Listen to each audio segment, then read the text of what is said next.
Hello, hello. Thank you for the save check chance for the beginning of the game.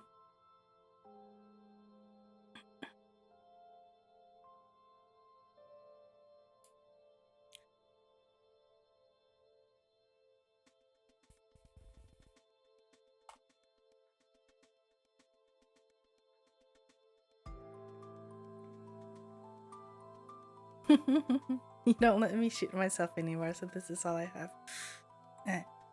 Understandable. Alright.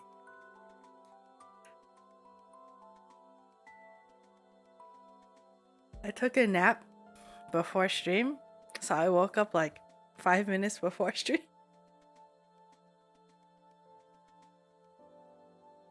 Hello, hello.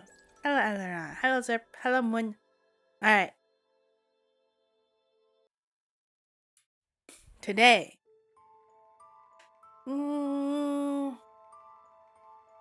Today.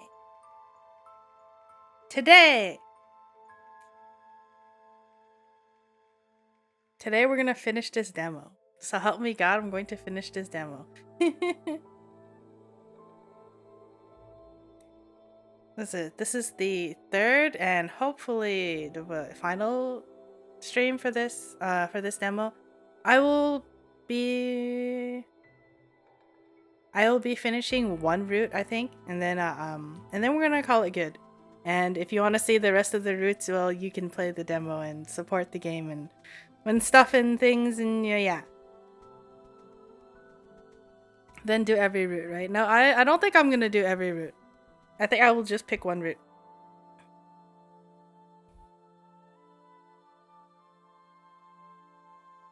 Alright. Testing. I adjusted. Hold on. I did adjust my compressor.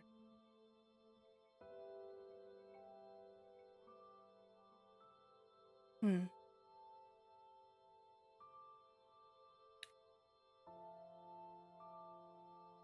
boop. Testing. Oh. Wait. That's a little strange. Very strange. Very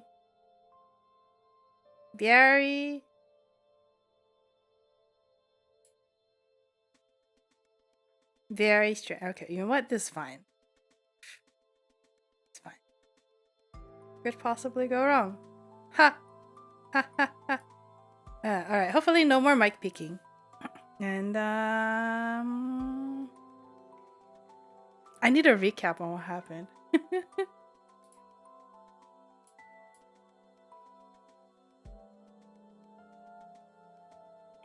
Wait, which save file am I at?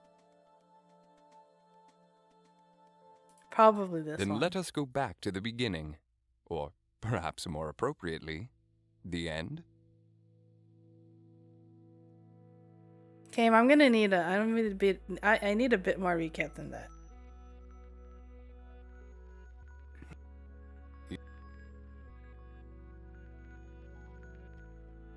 Oh! Alright, last time on Dragon Ball Z...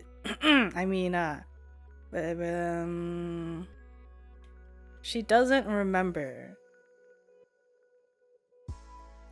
There's a part of her memory that she doesn't remember.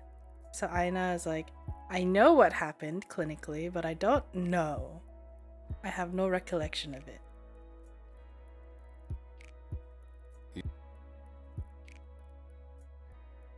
And she's like, but tell me. Then I let need to us know. go back to the beginning. Or, perhaps more appropriately, the end.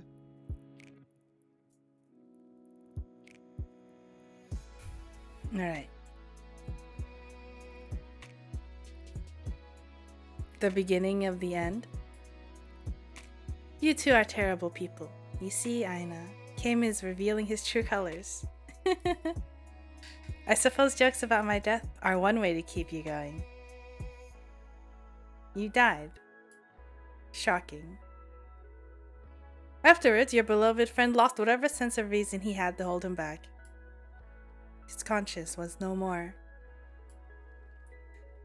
Perhaps he lost his reason to live. Oh. Can you hear my mouse click? Let's see. You can't. Okay. It is not your duty to rein in a man from, well, a reign of terror. The problem here is what was set in motion before your demise. When he came upon your body, he lost his mind. His wells were unearthly.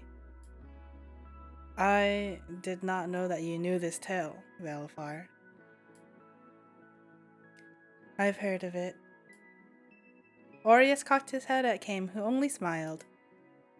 He clutched both your body and your, I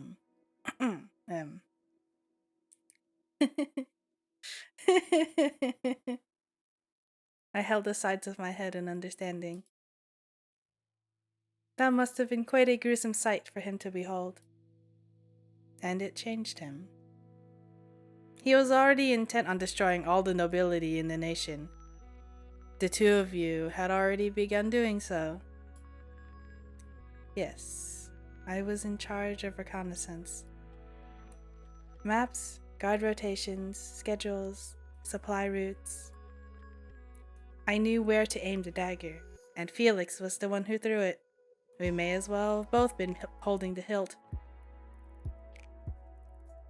He began to wage war. He promised neighboring countries that they would receive the lands of the nobility if they offered their arms. The march with a capital M. The march he led lay blaze to many, many estates of the wealthiest. He allowed the common folk to flee, but there wasn't enough resources for all, of course.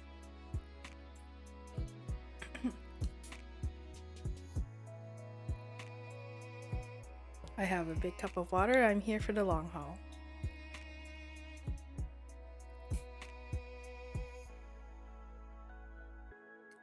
And even if there was, to uproot one's life and begin again somewhere else, it was chaotic.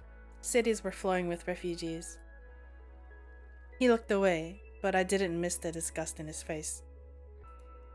People scraped by to feed their families. He was blinded by hatred. Promises of land were lies. Why destroy the current nobility if he had to invite people to take over?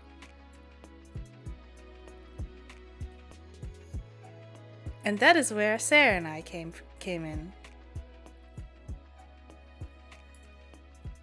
We work as fixers. With Felix bringing mayhem to the world, we were forced to take matters in our own hands. We are not to interfere in human matters until matters become dire.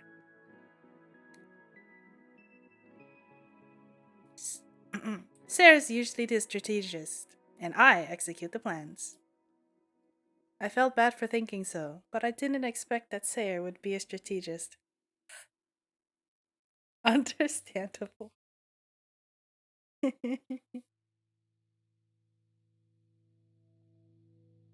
I did not expect Sarah to have an actual brain cell. But I suppose he has a brain cell when it comes to things that don't involve social interaction. Or social cues. It appeared that Valafar read my mind because I caught him smirking. Sarah is quite intelligent when he chooses to be. When I choose to be, says the man that has never bested me in chess. And he is able to see more than the rest of us. Just as Kim can see through individuals, Sarah can see things and people as a whole. Is it because he is an angel? We have wondered if that is the case, but it appears to be a natural talent within him, just like Cam.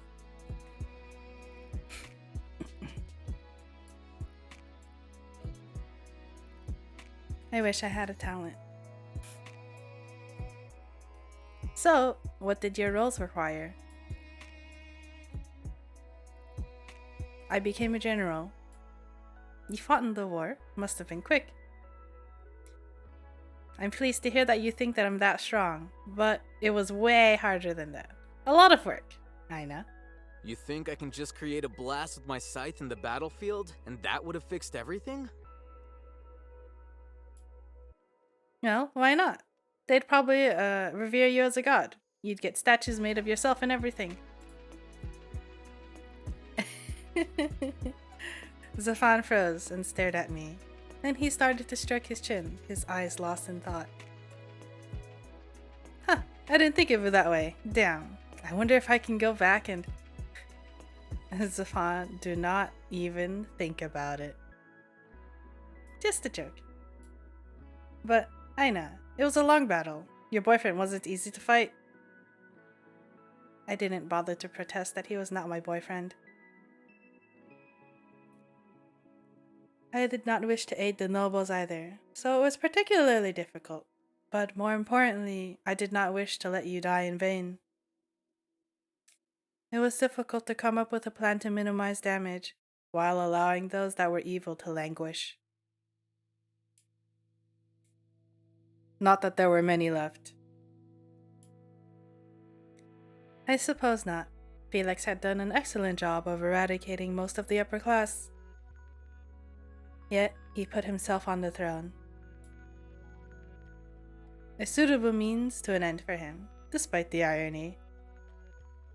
Is that why you wear an eye patch, Zafan? Did you hurt yourself in the war? Zafan smiled at me sadly, and the others fell silent. I didn't hurt myself in the war. Hey, don't worry. No human could hurt me. No human. Why does he sound so sad?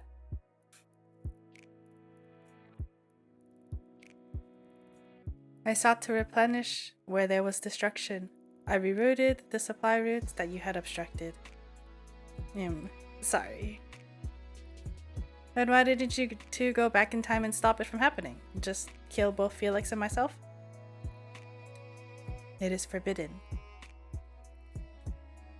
We can only correct the current course. We cannot go back in time and change something. We go back in time for our reapings? I was confused. What made this different? Because we are collecting souls after they are already dead. We can only end the life ourselves if the harm has gone too far. Oh.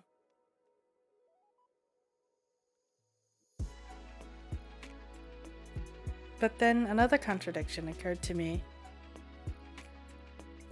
But you went back in time to stop Felix. Zafan and Sayer cocked their heads in confusion.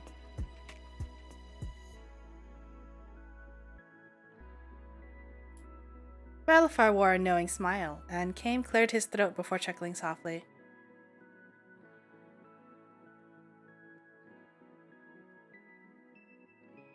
I think you are under the misapprehension that we traveled backwards to do this.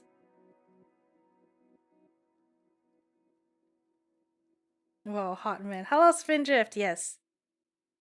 We are playing game with hot guy. Misapprehension. We did this as it was happening in history, Aina. But what? How old are all of you? She stares at us as though we will crumble into dust at any moment.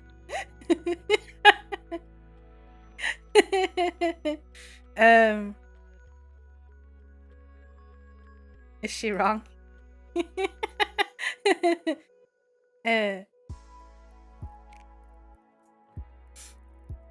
That's pretty funny. Hold on. Where is...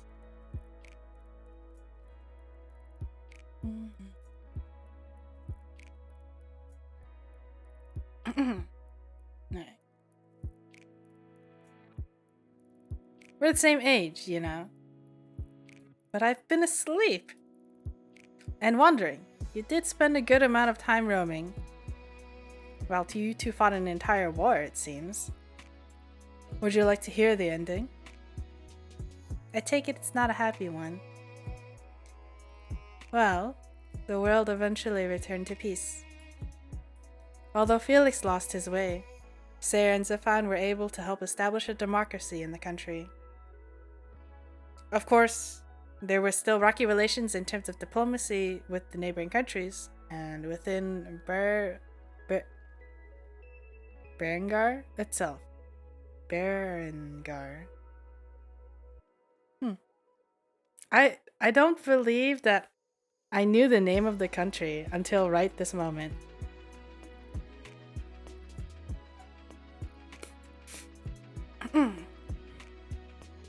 And Felix? What happened to him? He died alone and driven by madness, as he deserved. He let you die, which is unforgivable, as was the war he waged. Aina dying was unforgivable? He didn't let me die. I waited until he was gone. If he truly cared for you, he wouldn't have let you leave his sight, and yet he had the audacity to besmirch your work by... Enough. I didn't realize I was shaking until I felt Sarah's arm wrap around me. Despite all that past, know that the world was able to heal and not beyond repair. It is how you sit with us today. You're welcome. And I would do it again. Thank you, you two. I kissed Zephan on the cheek and turned to give Sarah a peck on his as well. Ahem. I believe I was helpful behind the scenes. Came. Hey, where's my kiss? As he stepped forward, Valifair pulled him back by the collar. What a sly fox you are, Kame.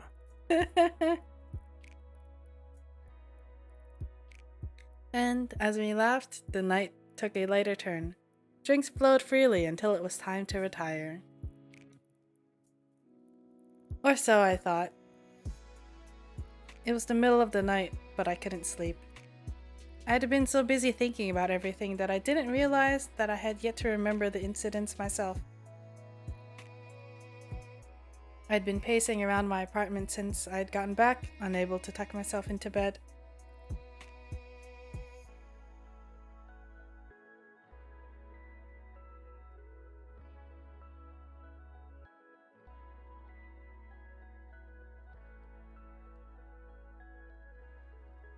Despite the pain it would bring, I longed for memories buried inside me to resurface again.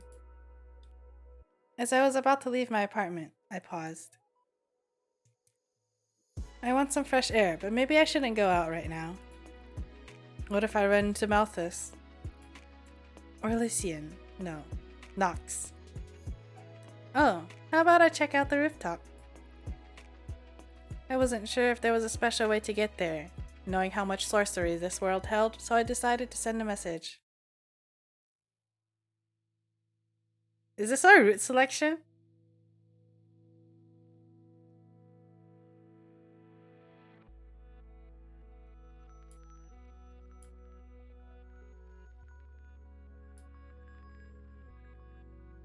I don't know. Is this my route selection?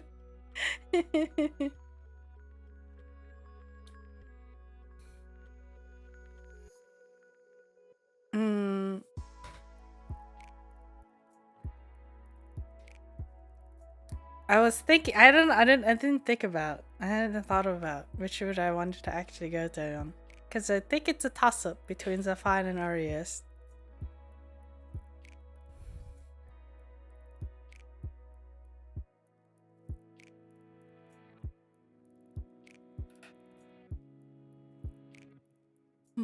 Alright, let's go down Aries for now.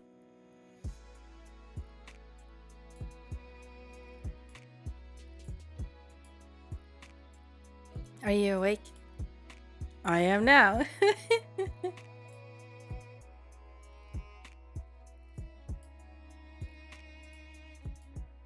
What?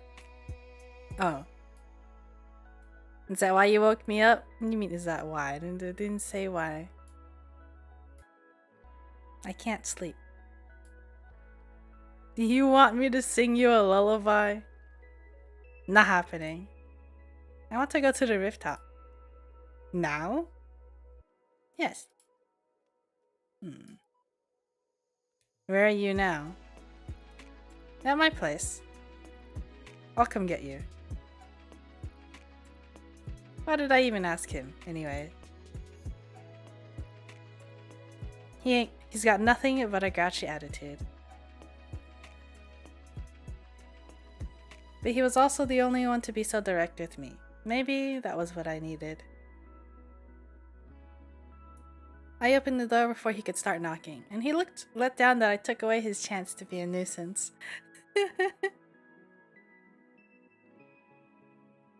Bully Oreo Simulator.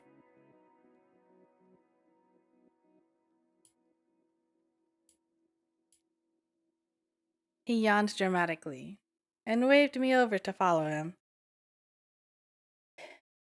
Were you even sleeping? Like a baby. And you still woke up just for me? I think my heart skipped a beat. Don't get too carried away. I just know that you wouldn't stop annoying me until I finally showed up. He messed up my hair with a rough ruffle as we stepped into the elevator. Why must you mess up my hair? It takes a lot of time. Yeah, it's nice and shiny. You're gonna go to bed after this anyway. He shrugged a bit as he hit the top button of the panel. I guess I really did bother him for no reason. It's just me. No need to get dolled up. I guess not.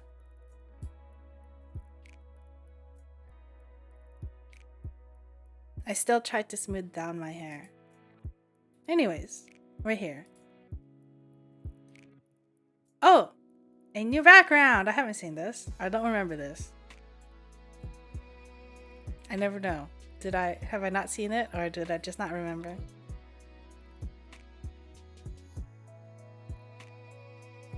As the doors opened, I dashed out excitedly, and was met with the most gorgeous setting. This is such a beautiful place, Arias. I wish we could come here more often. Well, why don't we? We got used to being here. And became too lazy to come up? Something like that. It's easier to drink at Kane's, anyways. Oh. My answer was brief, as I flitted about examining the greenery. Arias took a seat in one of the chairs. Who takes care of the plant? Who takes care of the plants? Sarah does. I saw that he didn't meet my eyes. Oh, then why do you look so guilty? You're a terrible liar. Are you the one who does it?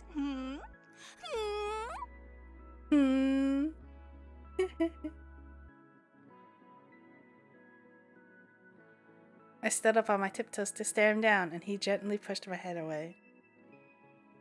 Alright, fine, I do. Just trying to protect my image. The image of being an asshole. Yes, God forbid I find something redeeming about you. That would be troublesome indeed. But he still had the faintest of smiles, despite himself.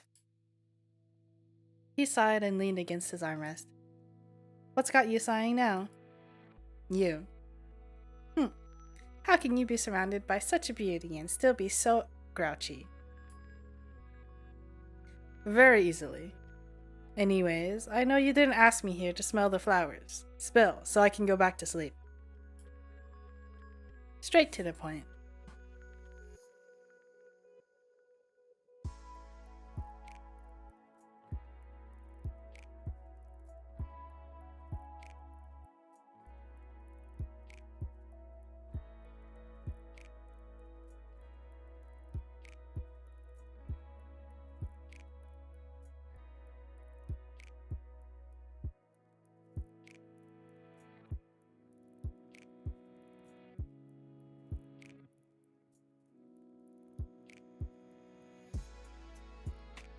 Oh, I've been muted. I'm just a potato.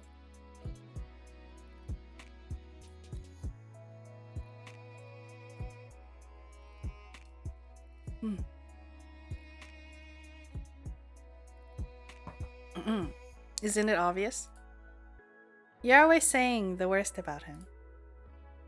Aureus hit the armrest with his fist, and a few leaves rustled from the forest. Because he deserves it. He's nothing but a piece of shit, and it pisses me off that you still love him. He groaned, then dragged his hand down his face. Were you in love with him? I don't know. I fiddled with some leaves beside me, and stole a glance to find that he was leaning forward. He seemed so expectant that I found myself compelled to explain myself, even though I struggled to find the right thoughts myself. I meandered back towards him, although I still couldn't make eye contact with him. You don't? I've thought about it ever since that day when you all mentioned he might have been in love with me. When I walked to the gallows, when I sat in my cell, all I could think about was how much I missed him. As much. Oh. I've thought about it ever since that day when you all mentioned he might have been in love with me. When I walked to the gallows, when I sat in my cell, all I could think about was how much I missed him. As much as I missed my family, if not more.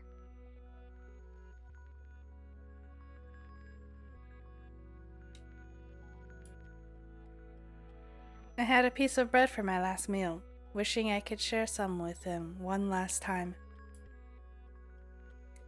But I never considered if my feelings were romantic or not. I was younger then.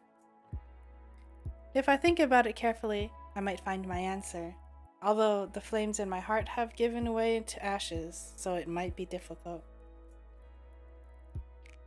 But the truth is that I don't want to think about it. I sighed and sank into the chair across from Aureus. No?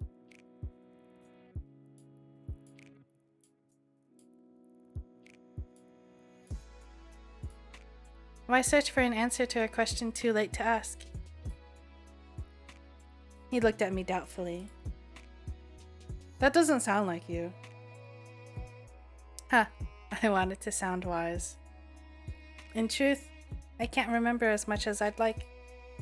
I can remember that he would always stroke my hair, or that after nights of drinking, he'd carry me to bed. We'd wake up confused, with his head on the mattress and my hand smacked against his face. I know that he would come through my window because he read about someone doing it in a book, and he thought it would be dashing. I can remember all that, but I want to remember how it feels, but I can't. I can't, so I tell myself I shouldn't even think about it. What's even worse is that I want to, so badly. I want him to ruffle my hair and tell me that it's okay.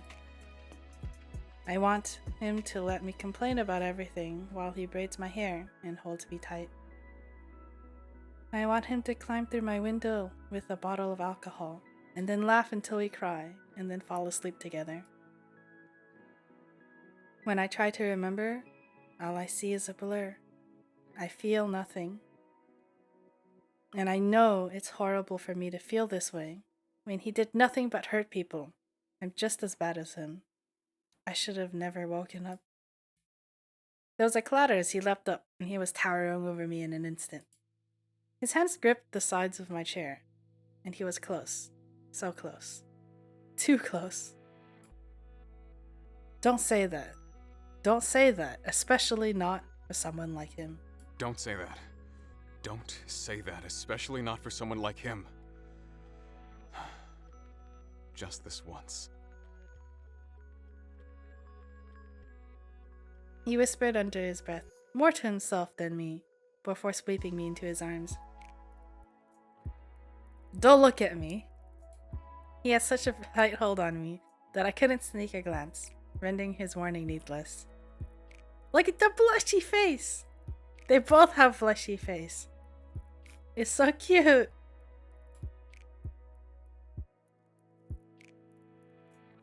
I thought I would get teased for blushing, but here Aureus was being the biggest softie I'd ever seen. He was horrible, yet I can't let him go. If he can't have any redemption, I don't deserve it either. You had good intentions. You deserved better than him. With time, you'll forget him. How? Hundreds of years have passed, and yet you can. I can make you. I mean, someone here. Someone else can make you happy.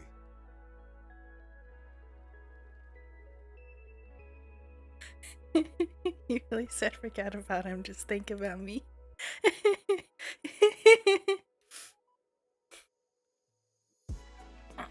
Give me a second. My nose is stuffy, I'll be right back.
You know how you have to like take off your headphones or earbuds whenever you get up for your computer, so that you obviously don't take the cord connected to the computer with you.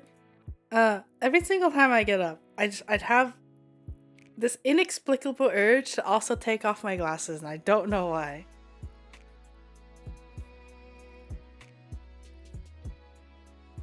It's so strange.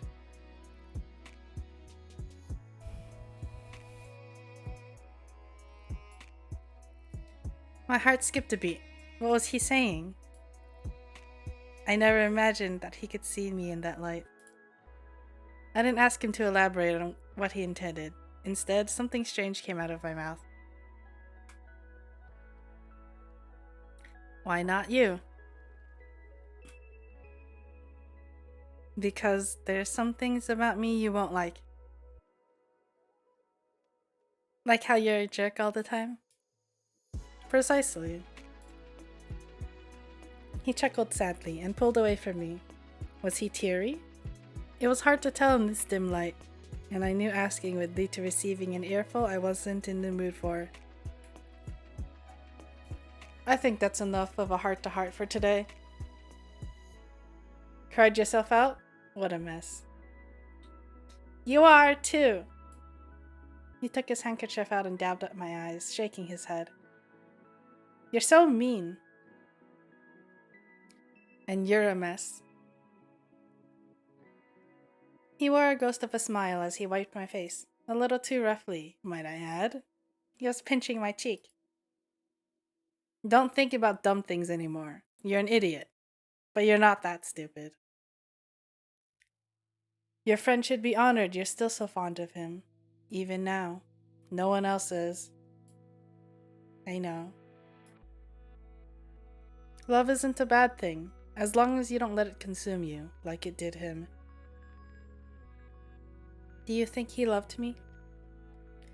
Arias rubbed my face a little too hard after I asked. Peeking up, I saw that his ears were red. I mean, probably. Come on, are you going to flood the rooftop with your tears, or can we finally get back? Can you carry me? What? You said just this once earlier. Well, carry me just this once, too? Absolutely not. Please? He stared at me in disbelief as I raised my arms towards him. Up! I used to do this with Felix whenever I wanted to be particularly spoiled. I suppose talking about him had made the urge rise up within me again.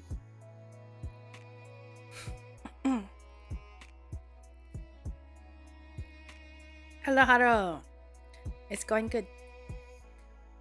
I knew I looked absolutely stupid, but I couldn't resist. I leave, I return, still hot husbando. Yes! Damn, you heard that, huh? Incorrigible girl. Incorrigible. Is that how you pronounce that? Incorrigible. I think I'm missing a syllable.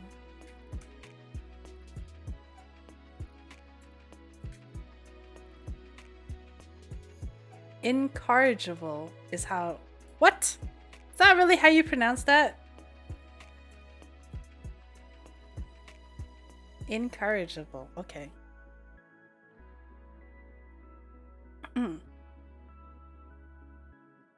No, it's not. Wait, how do you pronounce this?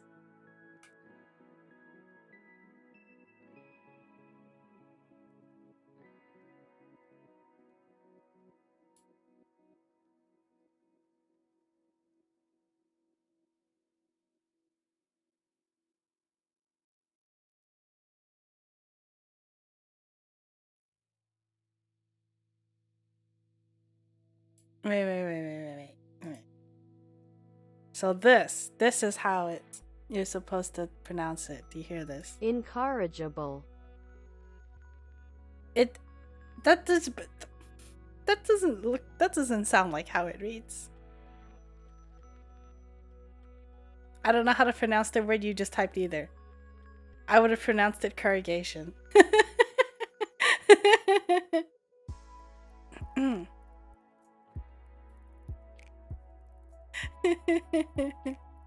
Google Translate tells me that it is pronounced Incorrigible.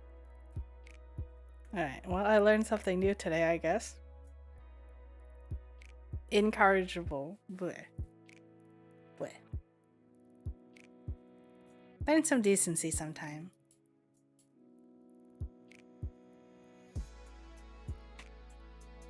He muttered, his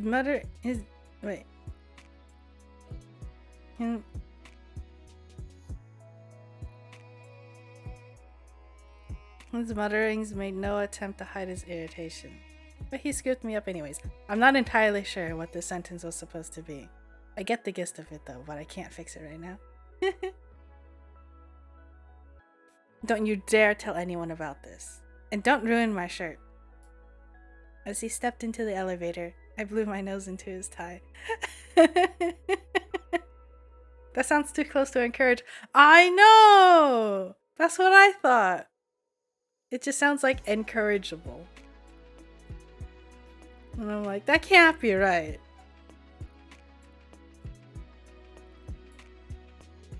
He dumped me onto the floor of my apartment when we finally made it back. Aries? Feeling better? Yeah. You better be. You owe me a new shirt. Alright, I'll give you mine.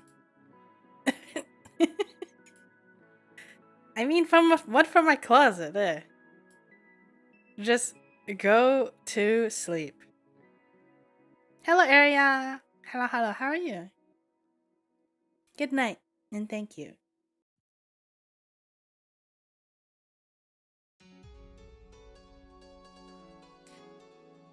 Why this music track so epic?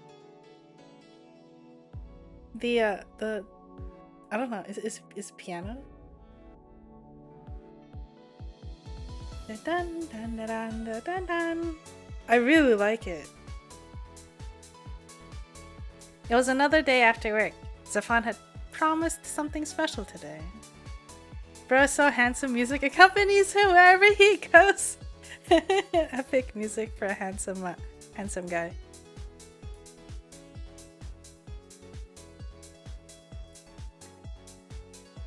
That was the day I learned that Zafan was a liar. The aforementioned treat from Zafan was nothing but deceit. It was naught but pure punishment. Nay, torture. This was cruel and unusual torture. You all are upset with me, after all. I was forced into the driver's seat of Zafan's car, with the wheel under my fingers. Oh, she's being forced to learn to drive! They shook more than Sarah did after realizing he accidentally ate Orius' pudding. What? Nah, I'm just helping you out. You can zoom around without us. It means I do trust you, after all. Could you trust me a little less? Like a deck swabber at the helm of a ship, I was not cut out to captain any sort of vehicle. It's really not that hard. Let me remind you, Zafan, that when I came to this land, I had thrown a phone and shattered it. My voice trembled even more than my hands, as I maintained a death grip on the wheel. And look how far you've come. He ruffled my hair and grinned. Maybe it's a manual H shifter. Can you imagine giving this girl manual to drive? If we die, I'm coming back to haunt you.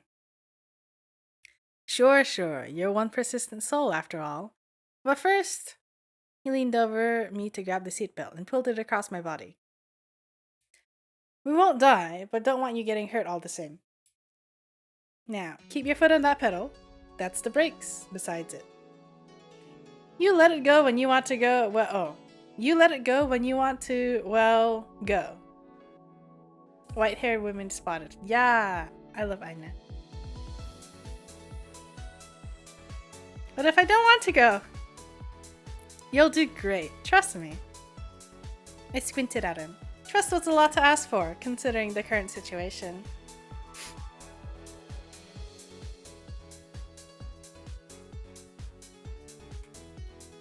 Here, let me tell you what to do. After a lot of coaxing and screaming, and an incident where I accidentally switched to drive instead of reverse, I feel that, we somehow managed to end up on the road.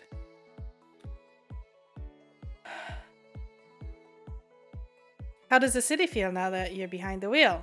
Enjoying the different view? I cannot enjoy much when I'm focusing on not dying. Why is that car so close to me? Oh hey, it looks like Kane's the one driving. And Orius was there too. What a speed demon. Wanna race them? Looks like they haven't noticed us. First time drivers. I watched someone do that into a concrete block. Oh.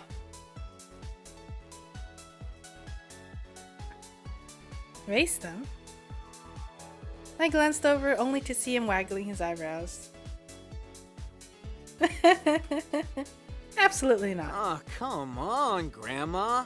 We'll be outpaced by everyone in this city. Do you want me to turn this car back around? Can she? No. There was some silence for a while, but I had gotten a little better at it. I even started pressing more on the gas, to Zafan's delight.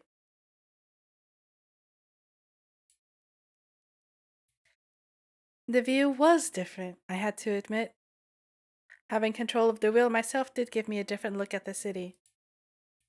Not that I'd be doing this again. Hey, when you would sneak off to lunch, did you have more fun with Nox than us? Did we bore you?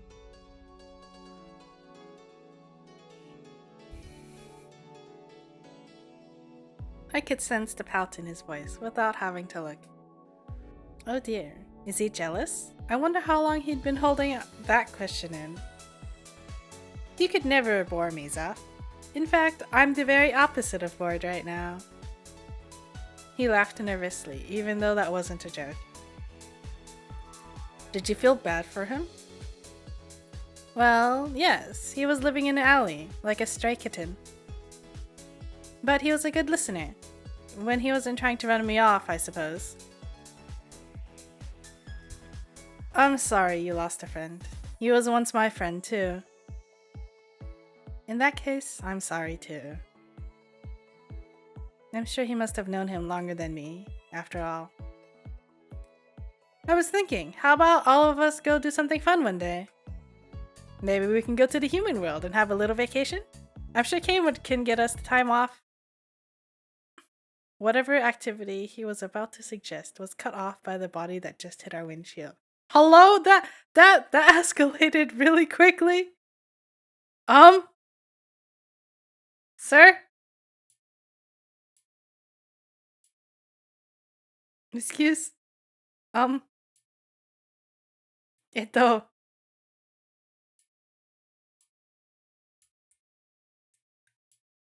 I kept my wits enough to hit the brakes instead of the gas, and immediately pulled the lever to parking. Or at least I think I did. Savon, I killed someone! The end of my frayed, weary patience signaled the waterworks to begin. Oh, a new soundtrack.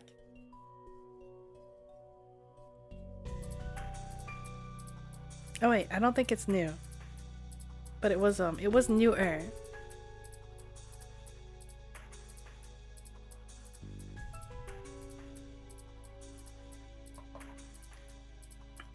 Oh no, you set it to neutral. He leaned over to fix the lever, but that was the least of my problems. What do I do? They're definitely gonna send me to hell now! I was clutching at my hair and crying against the steering wheel. The damned horn started honking from under the weight of my forehead and only made everything worse. Don't panic! Don't panic! Don't panic, he says. I wasn't sure if he was reassuring me or myself. Oh. Me or myself. But frankly, that didn't matter. Let's just take a deep breath and... Suddenly, a blue figure popped up and slammed against our windshield. Ah! It's come back to life! As we held onto each other while screaming our heads off. The swipe of a scythe cut through it, and it dissipated, just as quickly as it came. Well, it's dead for good now.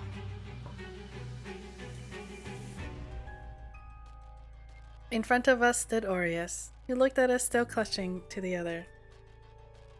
For several moments we were all frozen, staring at each other in hopes that someone would break this awkward silence. The fuck just happened? What is going on? So, you were having a tryst in the middle of the road, I take it. Quite bold of you. He kicked the front of the car with each syllable, and Zafan twitched with every hit. You dirty mind demand. There's no such thing happening. I threw Zafan off of me, and he landed with a soft thud against the window. We extricated ourselves out of our seatbelts and opened the doors. Zafan popped back in to remove the keys from the ignition while Aureus stared at me. Was that a malevolent?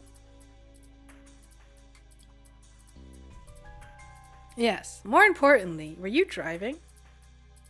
He looked at me incredulously, then to Zafan, and back at myself. I was forced into this. I pointed at Zafan, the culprit behind all this, and he rubbed his neck. The man still had the audacity to smile. Aureus glared at the redhead until he finally shrugged. His sigh colored with resignation that spoke of his experience with the man in question. I see Zafan is intent on destroying stasis. Very funny. I see you've joined the malevolent hunt. Yeah, been wanting some practice. I guess it was just the mob. When the false alarm, nobody died, just the things that are allowed to die. Practice, he calls it. So cocky. You should get her home, although maybe don't let her drive again.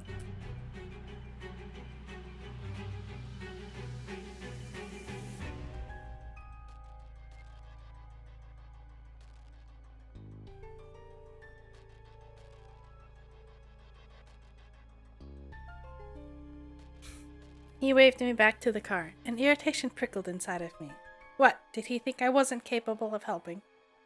You wanted to hurt me! I don't think that's quite the line.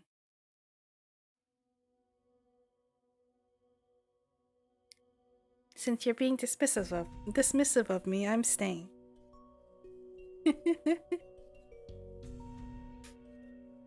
Spite will only take you so far. Is Came around here too? He peered around Aureus this way and that, but it was just us here on this empty street. I guess Zafan led me down this way for less of a chance to hit people. He went about that way to the left. Malafar took the other side. Sayre is somewhere ahead. We were wondering where the two of you went, but they won't be believing that you were driving. We'd expect pigs to start flying first. So, we were the only ones invited. We were the only ones uninvited to this party. If you bothered to check the group chat during your little date, thought you came over here on your own. But no, you two are just idiots that bumble into trouble. I do not bumble. I strut. Thank you very much.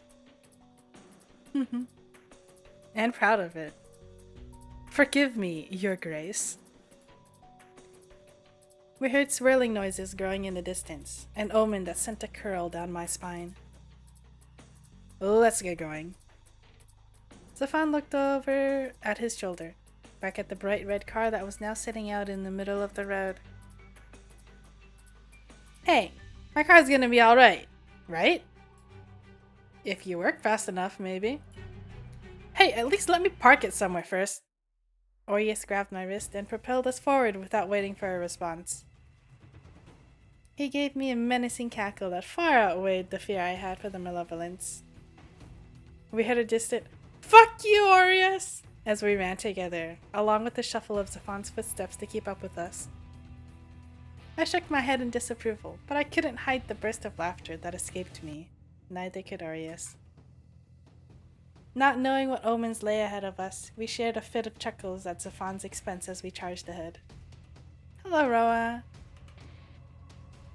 The tension in my heart still didn't leave entirely, but I found it easier to slash through these creatures now. I knew I was stronger than them, and that let me keep my head cooler this time. That, and I suppose it was easier because most of them were congregating around our red-headed friend.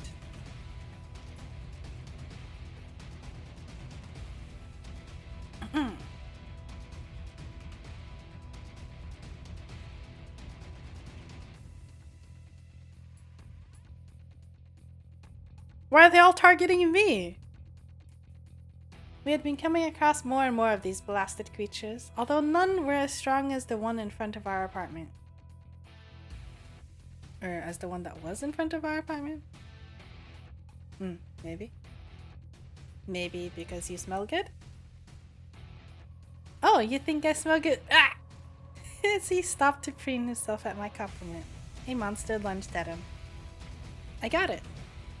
I leapt up, and with a graceful turn, if I do say so myself, I extinguished the malevolent. Thanks for the save, my knight in shining armor.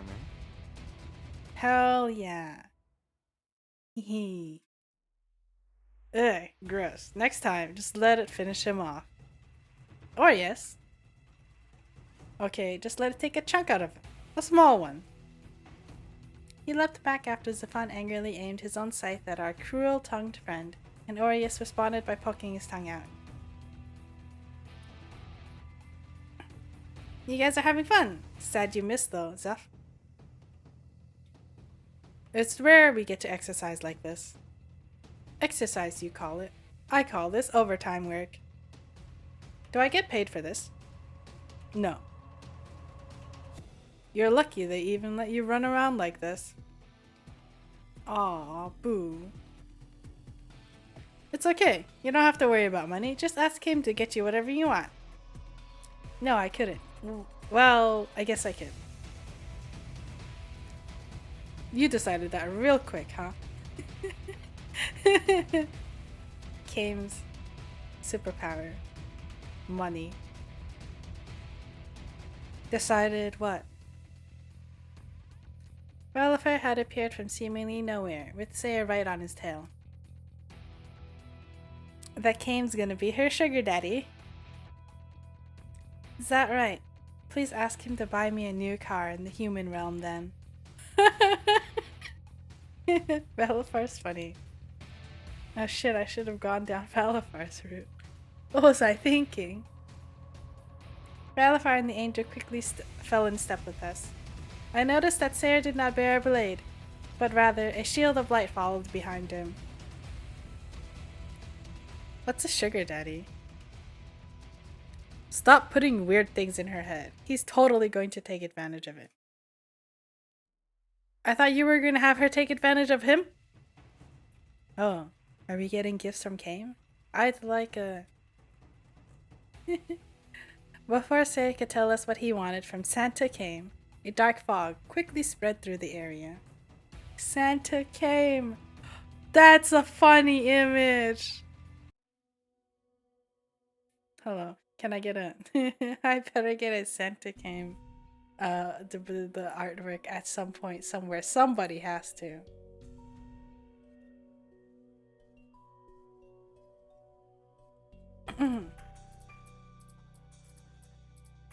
It's getting dark.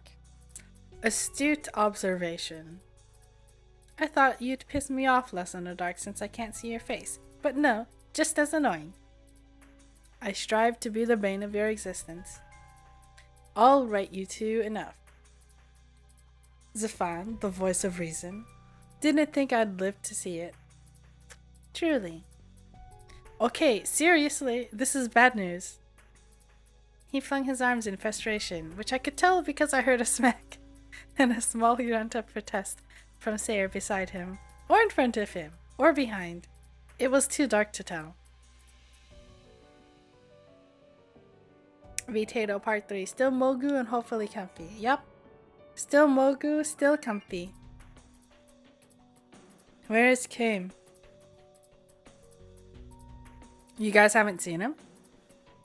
No, I found Valafar, but I haven't come across Kame as of yet. The same thing happened with Malthus before. Do you think... We have to go get him! I tried to run, but a pair of arms held me back. When you can't even put one foot in front of another? His voice held an urgent rasp in my ear, and I realized that he was the one keeping me in place. But we can't just leave him be. Oh no, is it Rescue Kame arc? We cannot, no. But Sayre can light a path for us first, correct? Oh, I didn't know he could do that. Go for it, Sayre!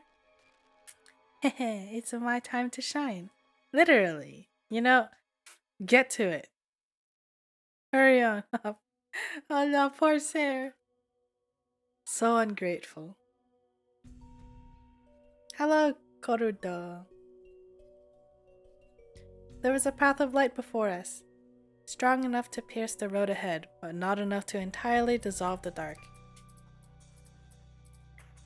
Please, go ahead. Valafar, please release Aina. Right. He belled in a rather knight-like fashion after letting me go. The second I was free, I was on my heels and raced ahead. We're coming for you, Kame. Do you even know where to go, girl? Idiot, don't just announce your presence like that. The further we went, the lighter the fog became. Or perhaps it couldn't maintain its form for very long? Either way, we found the answer as to the culprit by the time we finally found Kame. With him was my former cat. Was friend the right word? Our approach was not unnoticed. Ah, man, you are all so noisy. He spoke in a drawl, yet a slow smile crept on his face as he spotted us coming to join Kame and himself. Malthus's arms were raised in a stretch behind his head, and Kame had his weapon pointed at him from several feet away. Oh, can't a man get some beauty sleep without having everyone on his ass? It's bad enough that we have to sleep on the streets. Look at poor Nox. Nox was trembling behind Malthus, his eyes quivering in fear. What happened? What happened? It was a standoff between brothers. What would happen to my friend? No. Friends. And look who it is, my wonderful owner. It was fun being your pet. Do hold me close again.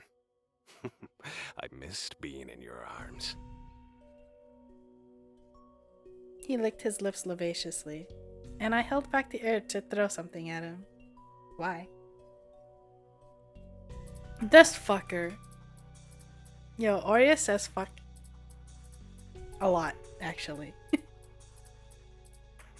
Oh wait, no, Zafon did too. I really want to make the fuck tier list. Valifar kicked Aureus in the shin and had him doubling over. Not now. I know.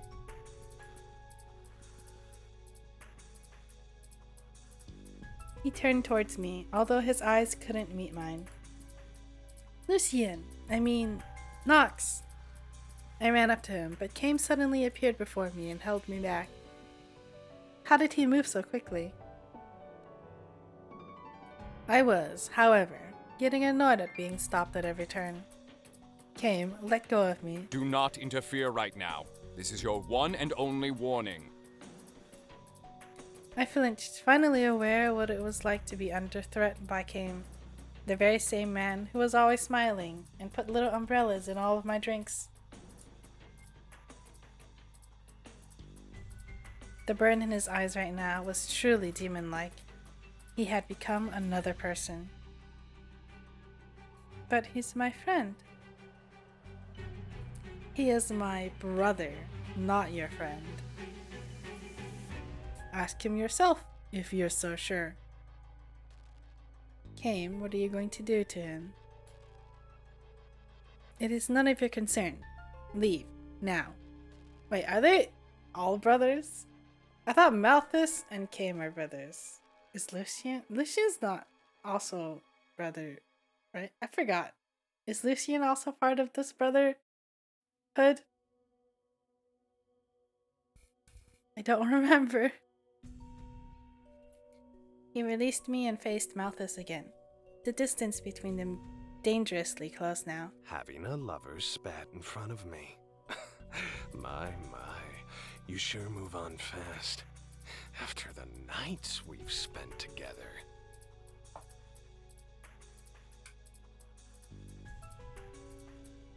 You were a cat, you freak. But still a man inside. He was not making a good case for himself.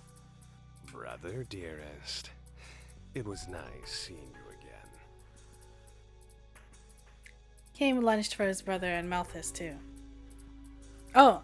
Kame lunged for his brother, and Malthus too sprung into his own cat-like leap. Malthus! The fear and anguish in his voice set off something inside of me. Something that reminded me of the past, and I had to do what I failed to do in my past life. The love I had for my sister, the love Nox had for Malthus. They are all brothers! I saw myself in Nox, and for that, I had but one choice. 1,000 storms turmoiled inside of me in less than a millisecond. I couldn't control myself, and my legs moved on their own accord. Faster than I could see, I found myself in between the clash of the two brothers. That's your brother. You can't turn him in, Nox. Go. Malthus' attack landed on me instead, a long gash running from my waist down to my thigh. Kame's own blade struck my shoulder simultaneously. Oh shit! My scream of pain was interrupted by my own fall, as the blunt force launched me to the ground where I was lucky enough to land on my wound. God damn these men to hell! My blood stained the road beside me, and I strangely found myself hoping that I wouldn't face a littering charge on top of all this hassle. Ma'am, you're littering? I'm literally bleeding out. Aina! Fuck. Malthus also has fuck rights. Malthus reeled back, and his dagger was dripping with my blood.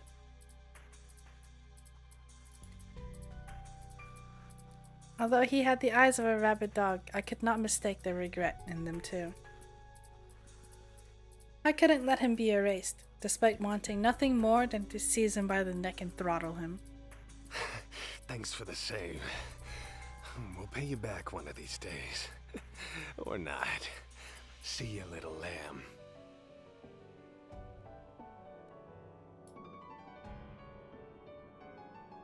He smirked, giving us no chance to catch him as he took off. If Nox had anything to add, I didn't know. Malthus yanked him away into the shadows before a single noise was uttered. Yo, this is some drama. The audacity of that little... He should have apologized. He could have apologized, at least. If I die again, I'm going to haunt him for the rest of my third life. I can't believe I let him sleep on my chest. I groaned as I rolled over to my front, an even more humiliating position to be in. But at least gravel wasn't digging into my wounds. Relafar and Sarah came to my side within moments, and Sarah immediately began what I assumed was a healing spell over my wound.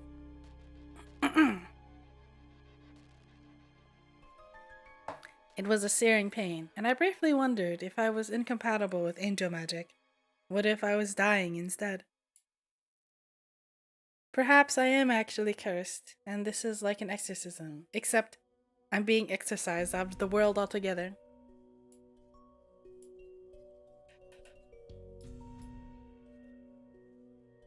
Just as Kane was recovering from the shock to give chase, the area filled with shadows once more.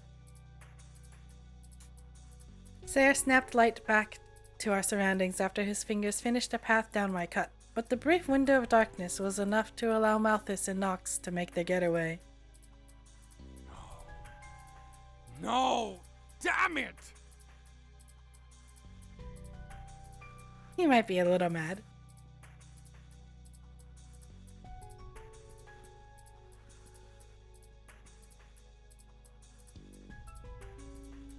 Maybe a teeny bit. His voice ripped through his throat so violently, it startled me more than the blow to my body had. What have you done?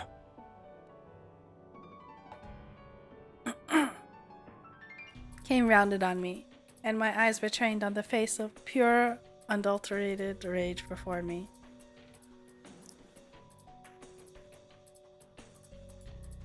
Demon-like? No. Kane was fully a demon right now. And I was the prey he was about to devour. How dare you interfere in matters that do not involve you? He seethed intensely. The dark rage that boiled in his quivering eyes made me recoil, far more than the pain in my shoulder did.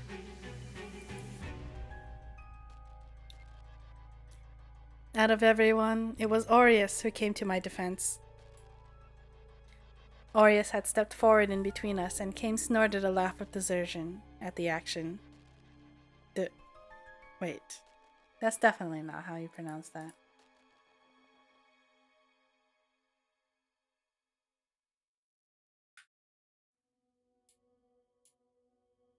Derision. That was close. I swapped one of the syllables. Derision, not desertion. Wait, yeah.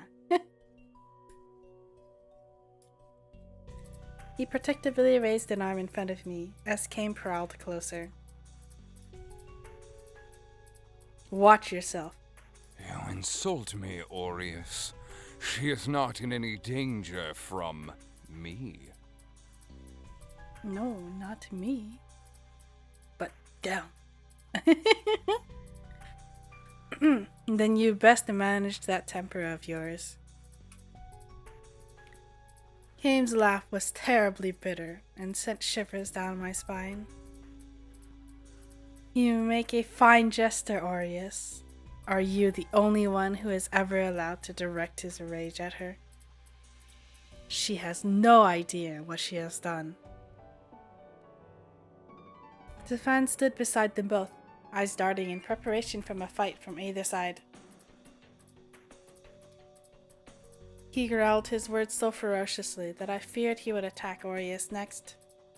Or more likely, myself.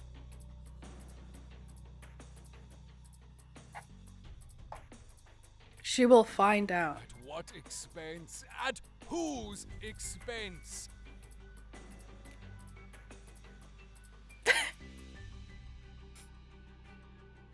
Wait, the rest of it isn't voiced. When will you learn the consequences of your actions? How many times must I tell you no, no, no, no before you listen?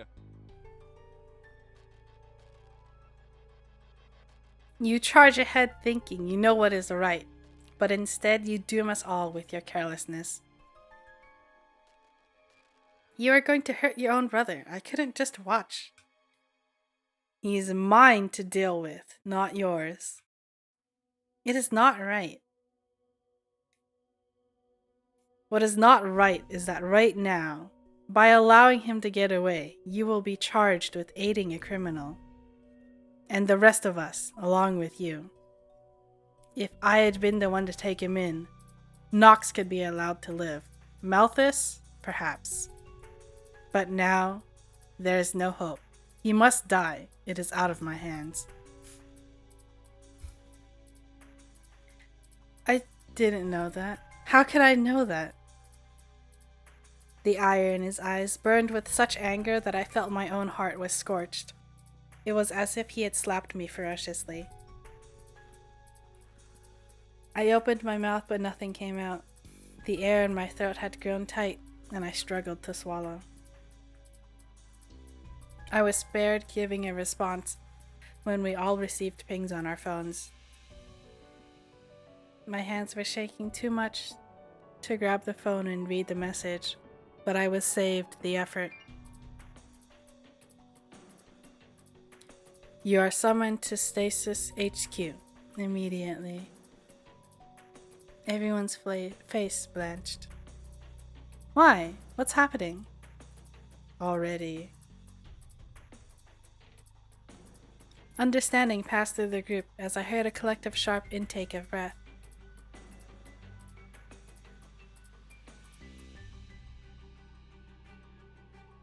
Angels, all that they do is report it back to those in charge. I remember you telling me. Stefan exhaled and came over to kneel by my side. Are we getting tried? Just now. Sarah was involved in aiding and abetting a criminal, so all of us have been exposed too. All of us are responsible. It dawned at me what he was getting at. The realization made my stomach sink. Sarah didn't do anything. It was me. I looked up at my angel, who smiled down at me, more sorrowful than I had ever seen him. The pain that came with his healing had lessened, but the melancholy in his eyes forced a few tears to mine. Sarah. As we said before, Aina, whatever you do falls on us. And we didn't stop Malthus, or you. Stefan, for once, was not smiling. His face was stony, and his eyes grave. Yo, justice? Kinda harsh. I felt like I was drowning. Things were getting worse and worse, and I couldn't breathe. It's my fault. Why? Yes, it is absolutely your fault. Everything is your fault. You have always Aurea swung at him and landed a solid right hook on Kaim's jaw. It only exacerbated the rage in Kaim's contorted features as he reeled his own arm back. She's bleeding. There's no point in yelling at her. Enough! Am I dealing with children or adults? I am sick of this behavior, Kaim. You are far too old to act like this. You know exactly what this means. I don't want to hear it right now. Yo, are we going to die? This is fucked. What's going on? Aureus, stop picking fights with Kaim. Aina, blaming yourself is going to achieve nothing right now. Stefan, get the car ready. She's not fit to walk yet. Sayer, heal her faster. I am doing my best. He squeezed me tightly as he slowly lifted me up, the light never ceasing between his fingertips. I know. Thank you. He stood up and possessed a commanding aura about him that I didn't know he could muster. Oops. I would be charmed had I not been feeling so ashamed of myself and feeling intense dread for what would become our future. Happy Halloween! Hallodoom! Happy Halloween! The time for bickering is over. It is time to face the music. They're really sending me to hell this time, aren't they?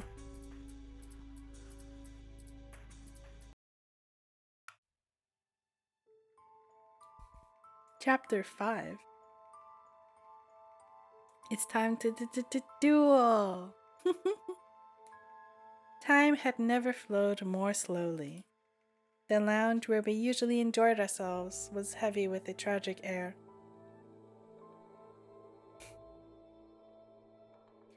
Our futures were placed in the hands of a jury who would determine the scope of our crime and the punishment to follow. Everyone stood around while I was laid back on the sofa, which made me feel even more anxious.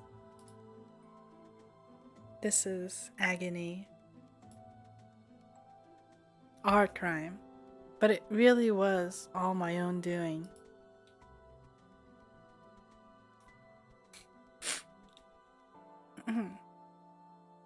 I was sinking into a pit of guilt and confusion, but just as Valafar reminded me, that wouldn't help anyone.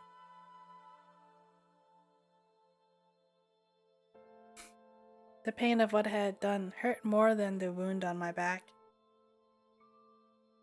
The bleeding had finally stopped, at least. While I may have stained Stefan's car seats, I was slowly regaining my strength.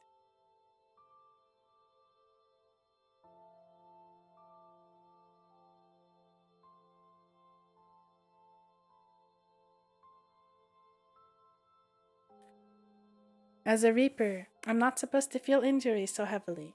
I had only become one recently, though, and still had much to make up for.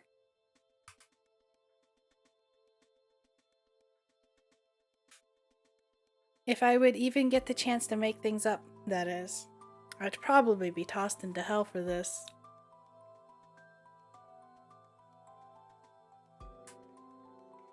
And the others who held responsibility for me, what would become of them? Aina, I need you to come with me.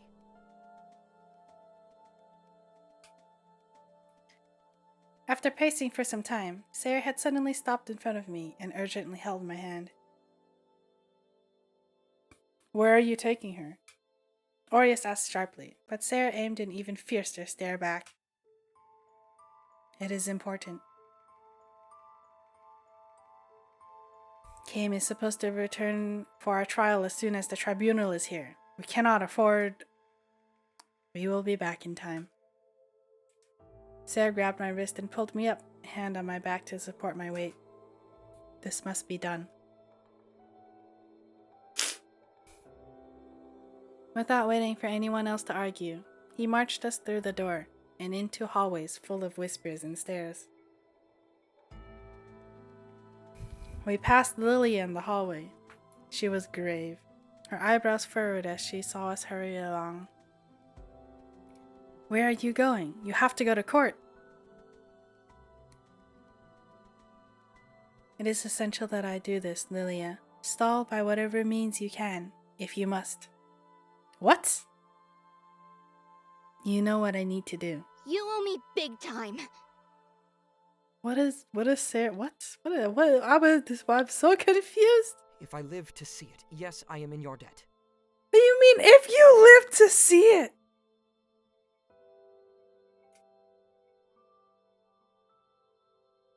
He left Lilia with that, and picked up our pace to make up for the few moments we lost. If you live to... Sarah? It was merely a dark joke. I didn't think you were capable of making dark jokes, Sarah. I can surprise you every now and then, right? Now, for one more surprise, we haven't taken you to Purgatory yet, correct? Correct. Would you like to see it? Surely you do not mean right now.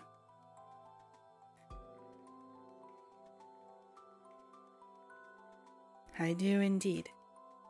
Is this the right time? This is the only time we have. We broke out into a run, but the strain was getting to be too much for me. I clutched my side and Sarah immediately paused once more. I must be burdening your body. Let me carry you. I'm okay. Sarah? In one swift scoop, he tucked his arm underneath my knees and flew through the halls. This is much faster, anyway. Worry not, you are lighter than a feather. Then you must wear some very heavy feathers. Huh, indeed I do. Without stopping, he whisked me through the halls of the building. I'd never seen him act with so much urgency before, which worried me somewhat.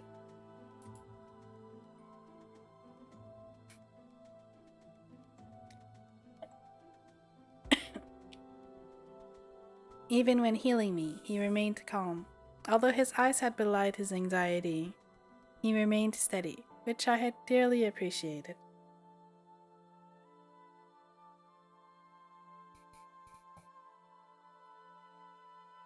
We're really going? Really? Yes, hold tight now. If your injuries reopen, let me know immediately. I squeezed my arms around his chest, prepared for another trip through that door. Purgatory, room of respite. Determination flared in his beautiful eyes, and his voice was stronger than ever, as he commanded the door to return us from where I had started my adventure.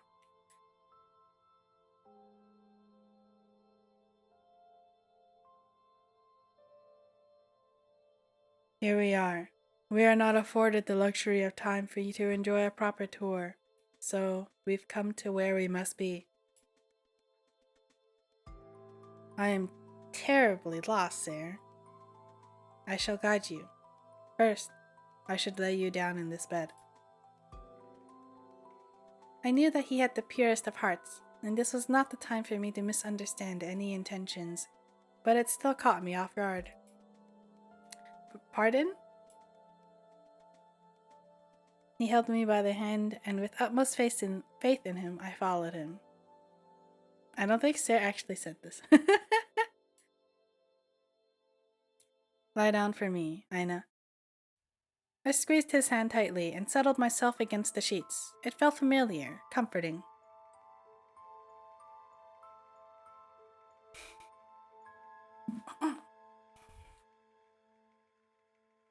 When I first woke up here, my vision was too hazy to recognize where I was. As I lay here now, I realized this is where I had been all that time, sleeping, forgotten. I hate to ask this, but would you let go so I can sit beside you?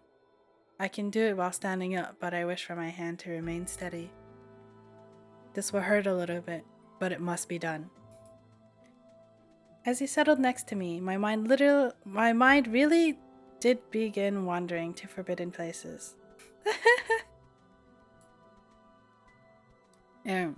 Sir, What exactly are we doing? I'm returning to you something you lost.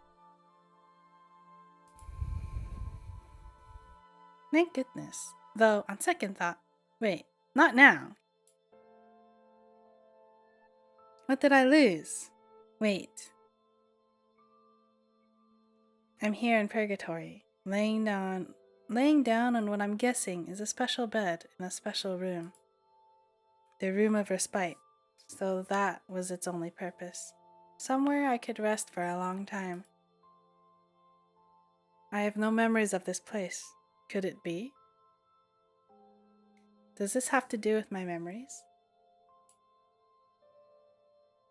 You've always been an intelligent woman, Aina. He pet my hair fondly, just like he always did. His strokes were gentler and lingered in my hair, each caress. Sarah's eyes sparkled, and I could see tears. What's going on? What is happening? I tampered with your memories a long time ago. This is the very place I did it. In fact, I built this room just for you. Once I extriciated all that hurt you, I put you into a long slumber, so that you wouldn't need to roam any longer. However, I did not mean to erase all of your memories of this place.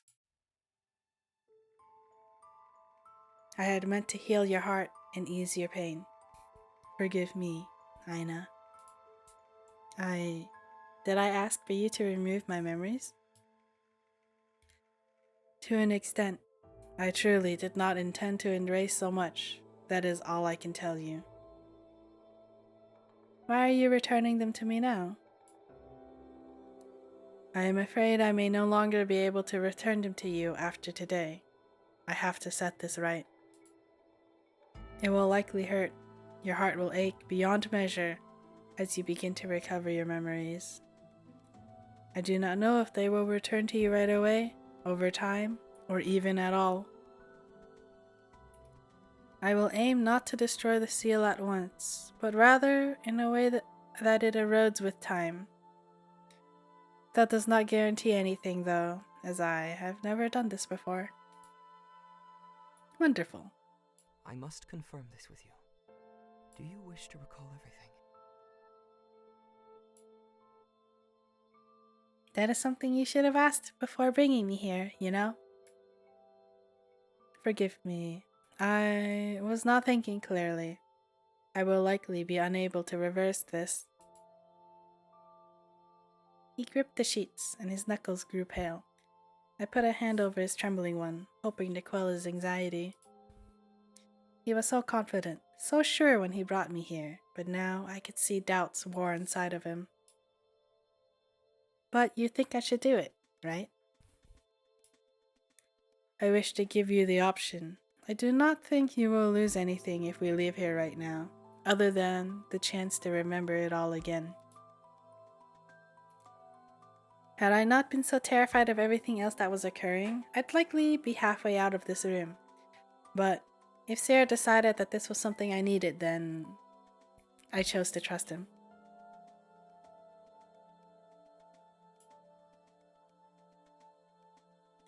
Even more than that, truthfully, it would drive me to insanity if I could never recover my lost memories. It explained why everything was so fuzzy to me, why, no matter what, I would encounter block after block. No, Sarah was right to bring me here. Is it better to not remembering everything all at once? It will pain you too greatly. I considered a little longer, although I knew we were pressed for time. We had to do it now, or why only today? Sarah, you said that you wouldn't be able to do this after today. Why? What's going to happen to you? The sheets rustled as I jerked up and seized his soft hands in mine. Sair, please tell me. Are you going to die?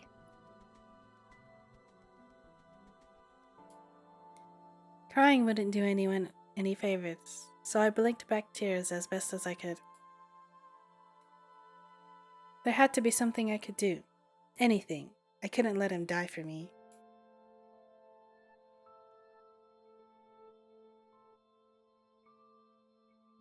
Maybe if I knocked him out, I could run. I do not think that I will die. Really? Do you promise? Yes. Hair, don't die. He pulled my hands back and gently kissed my fingers. However, I may be unable to use some of my powers from today onwards. In case that is true, I'd like to do this now. So please do not fret. Lay down for me and close your eyes. I will be as gentle as I can. I don't want you to lose your powers either, sir.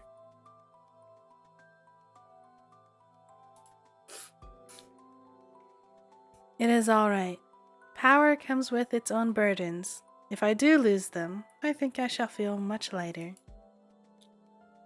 Now, we must hurry. There will be trouble afoot if we do not return soon.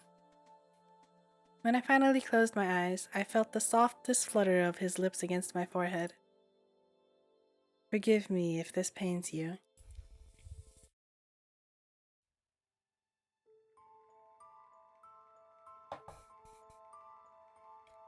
He pressed a palm to my forehead, and by the time I exhaled, I finally had my first dream in this world.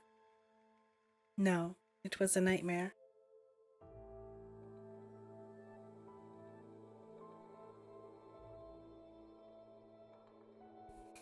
Sayer held Aina in his hands. Careful not to jostle her with a single whit. Careful not to jostle her a single whit. His slender fingers adorned her frame with tenderness, even as he flew through the halls of a building that became suffocating. Our trial is to begin shortly, and you decided to go on a field trip. What on earth was occurring in that daft brain of yours? And why is she like that?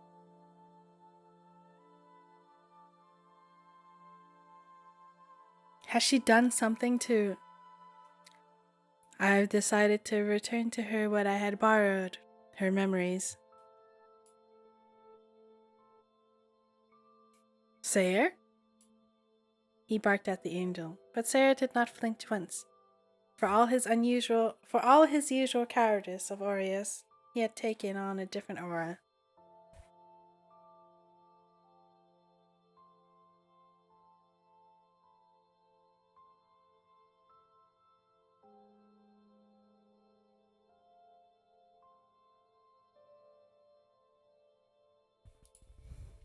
So sure of himself that no one could change his mind. Perhaps that was why he felt such camaraderie with the girl sleeping in his arms. Her features twisted, small grunts escaping her lips, and sweat gathered on her neck. She had finally begun to dream again. The transfer had been a success, then. How he had ached to give her a better gift than one that returned the thorns to her heart. I did not make that decision with a light heart, Aureus came, but all is well. It returned in a timely fashion. Cain clicked his tongue dismissively and pinched the bridge of his nose. All is well, my ass. All is going to hell. We need to go now. She is still unconscious. I suppose that benefits us. She is not to attend the trial, after all. At least it can keep her from arguing about it.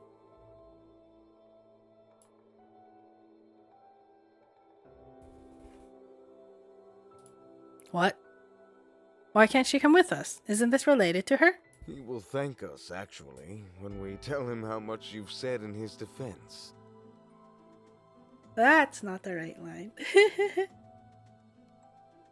Surely they could let her speak in defense of herself? She has not yet earned that right. Do not look at me that way. I am but the messenger. As she is our charge, the crime is ours to answer for. You all know how this works. I will handle this. I have put us into this situation. It wasn't your intention, Sayre. But I am still the cause, no? Is he? He gently laid her down on the couch once more and slid the pillow underneath her head. With the utmost tenderness, he brushed her hair away from her face and admired her features as though memorizing them yet again. When the time comes, do not argue against me. Do not stop me. You aren't thinking of... Sayre. Enough. Let us go. Where is Lilia? She should be with Aina while we are gone. Sayre's resolve was absolute and melancholic, but powerful. Kim and Sayre led the group in silence to meet their judgments, while the woman responsible for the predicament slept in distress.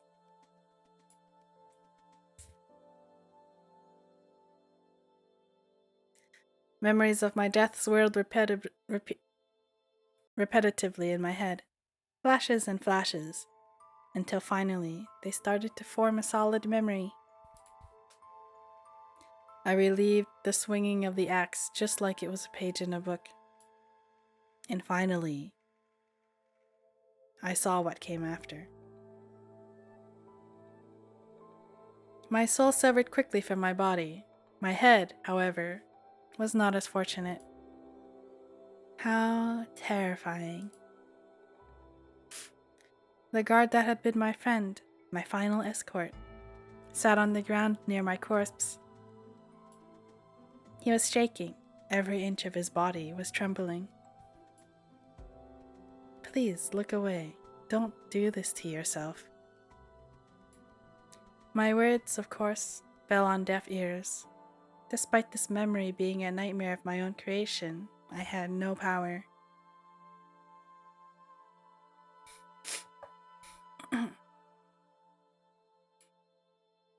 At least I could recognize that it was a nightmare. It was, right? Everything felt so real, I started to doubt myself. Real? Not real. Real? Time crawled. The people dispersed, satisfied with the show of gore for the day. The executioner departed, and the task of ridding my body fell to my friend. He was but a boy of 17, 18? It was wrong. It was all wrong. I had accepted a gruesome end to allow Felix a peaceful path to justice, but I realize now that I threw my life so shamefully, so disgraced, for an ending of violent retribution anyway. I was angry at myself, at him, but most of all at the world for letting such atrocities happen and to have forced our hand this way. It began to rain. The blood won't wash away. The road was stained with crimson. The sky grew dark, and the clouds became gray, perhaps to clean my blood off the ground below. Then, with the first clap of thunder, I heard an unearthly wail that sent ice-cold shivers up my spine and all the way down to my fingertips. Felix? I woke up before I could see his face. God damn it. I jolted awake to find, to my complete and utter surprise, the man that now hated me the most. I was on my back, and Kim hovered over me, truly like a reaper who had come to collect my soul. If looks could kill, I would be swept into hell right about now. The trial? Has the trial happened? Oh no, had I slept through the whole thing? It is over. What happened? Later. You wished to see the Hall of Memories, right? I was smart enough to recognize this as an order and not an invitation. Was that a shortcut to hell? Was he going to toss me into the pit himself? came. I just realized that Lilia was sitting by me, at my feet. This had to be a trap, but I didn't dare say no. Yes. Then come with me. Are you going to kill me? He pursed his lips, looking disappointed. Well, pardon my caution when you look like you want to eat me alive. No, as I said, you are in no danger from me. I have neither intention nor desire of ever hurting you. And, thanks to Sayer, the other risks to your existence have passed. For now. Until you act up again. Right, well, I don't intend to. Let's hope not. Anyways, shall we? He pointed towards the door with a jerk of his head, and I sat up slowly. My head was throbbing, and I felt myself slipping back down, but Kame quickly caught me. For all his vitriol, I suppose he still cared somewhere deep down. What is it that you want to show me? I think it is something you need to see for yourself. It'll make sense when you get there. Kame, what are you up to? Never you mind, Lilia. So rude. Aina, will you be okay? I'm fine.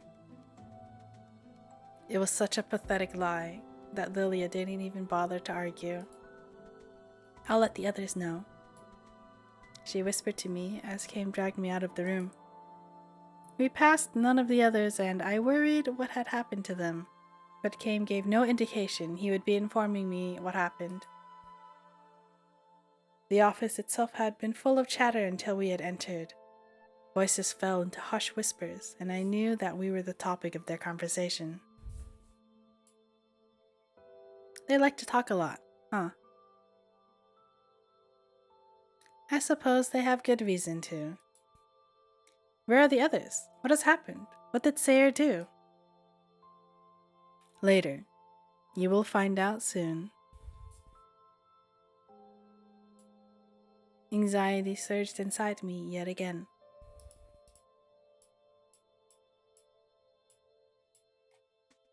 Well, here we are. Beautiful, is it not? He gestured an arm outwards, showing off the scenery. Of course, the novelty wears off on those that must work here the most. It was wondrous, but in an almost frightening way, in eerie beauty. It was a maze I could get lost in all too easily, like the room itself could devour me whole. And Kame, well, there was something scary about his demeanor as well. His smile made me feel ill and only worsened my headache. Does he intend to abandon me here?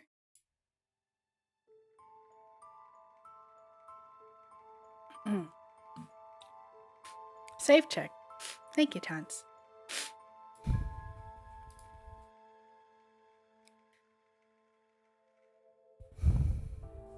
The computers in the office are synced to here, so physical visits are usually for the purpose of cleanup and organization only.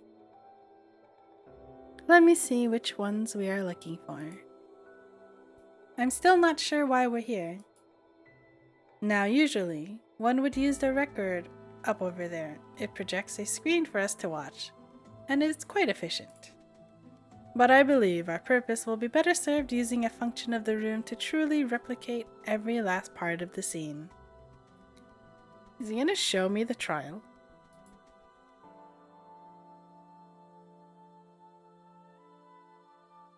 It is not typically used, as this space is needed for work, but no one shall be coming here today.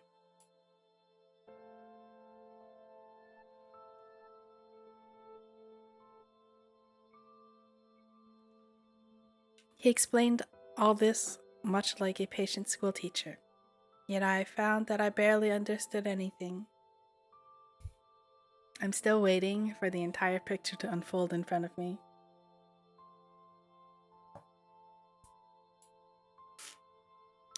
The mechanics of the room, yes, but the why was still to be found. I am completely lost. You won't be for long. He pulled up something on his watch, then, using it as a guide, walked over to the shelves. As he searched, I looked around and took in the atmosphere of the room.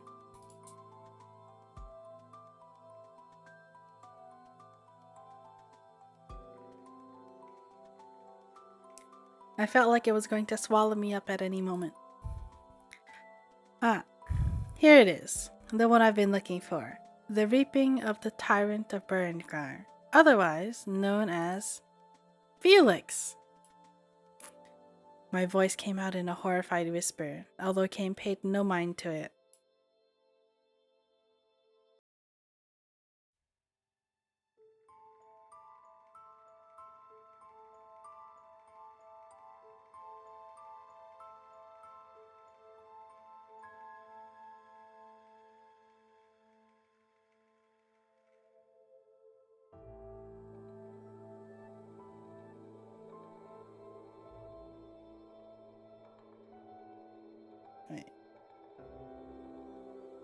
I think you need to see this to understand.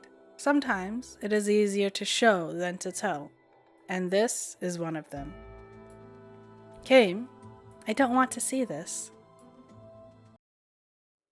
Before I had any chance to either argue or agree, the room took on an entirely different form, just like how it happened in the training center.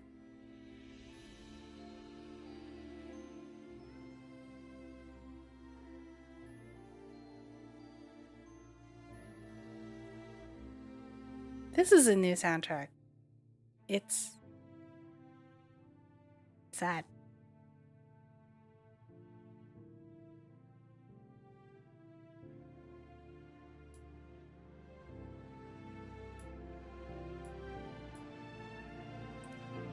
As if we had come into an entirely different world. You were unable to remember your past. You wished to learn, didn't you?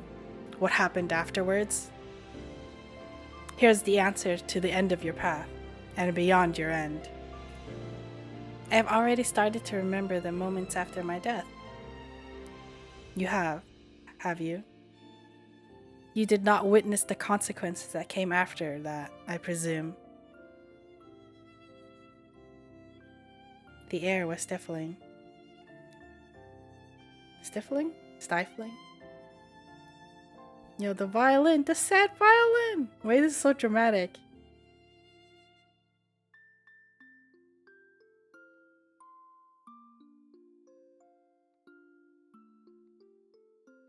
The music itself tells a story.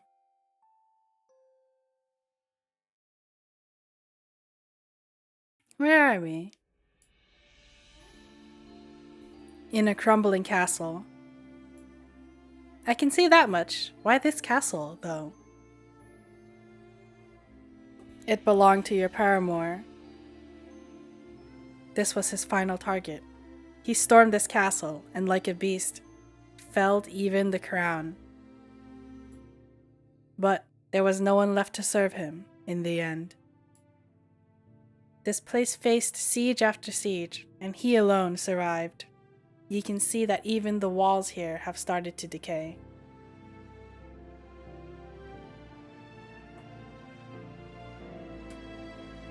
Marred by blood and destruction, what is left? Our footsteps echoed through the empty halls, with not even the ghost of a servant or knight to be seen. The air itself was dead. This might have been a recreation, but it was far too immersive for me to feel any sort of detachment to it.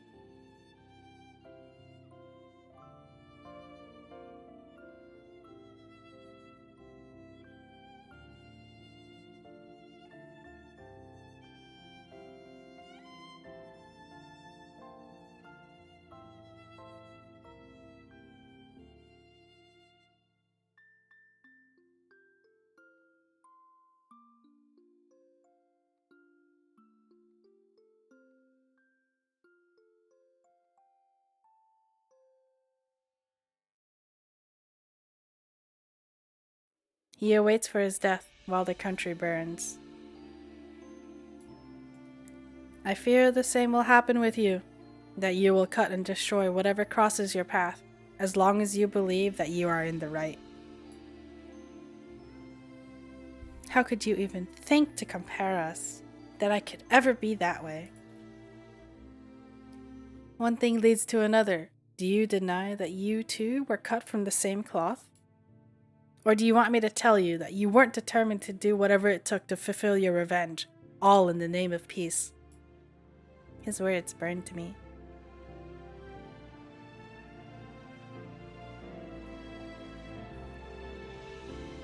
Did he doubt my intentions all along? Was he right to? All I did was save your brothers from death. No, all you've ensured is that it will come to them.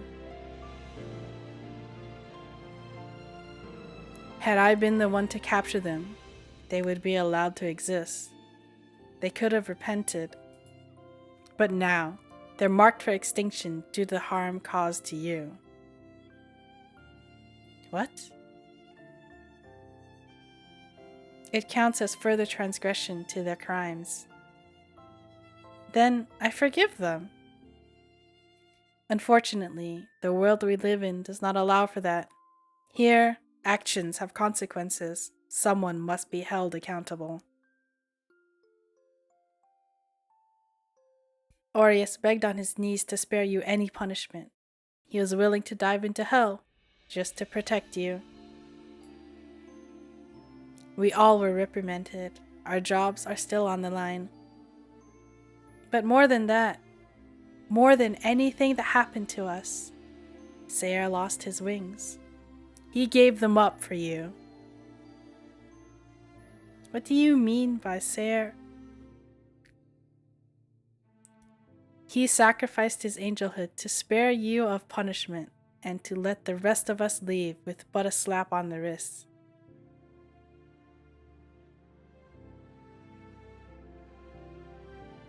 And you didn't stop him?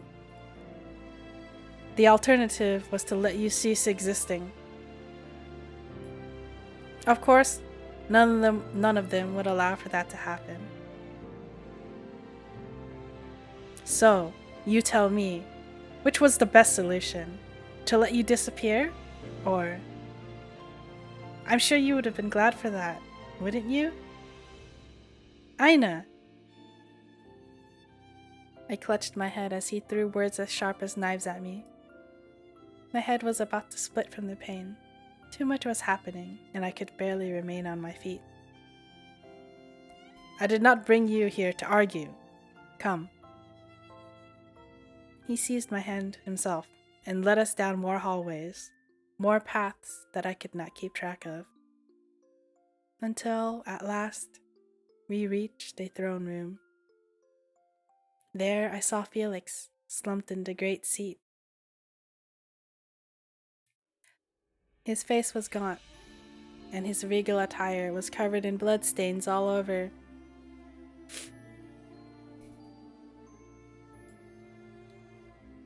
I reached out for him, but Kame told me to spare the effort. Felix! He's... I wanted to hold him. I didn't care about anything else. I just didn't want him to die like this. But since this is nothing but a memory, he had already passed away, hadn't he?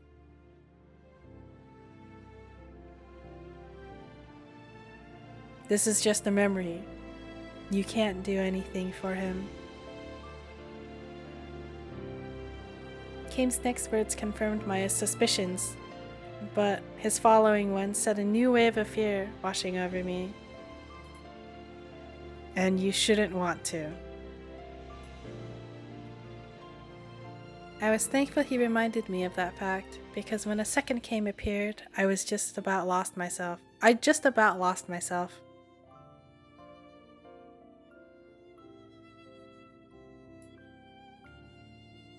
I was already dealing with one, and that seemed to be more than plenty.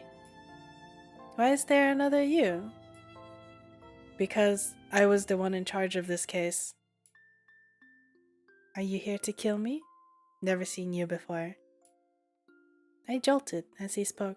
I didn't think I'd be hearing his voice again. Felix lazily pointed a sword at the other came, who snorted in response. My, put some life into it.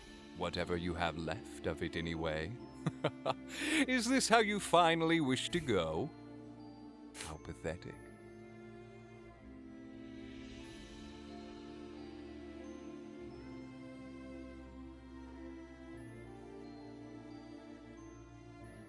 Felix waved his sword once more, pointing it closer to the younger Reaper's throat.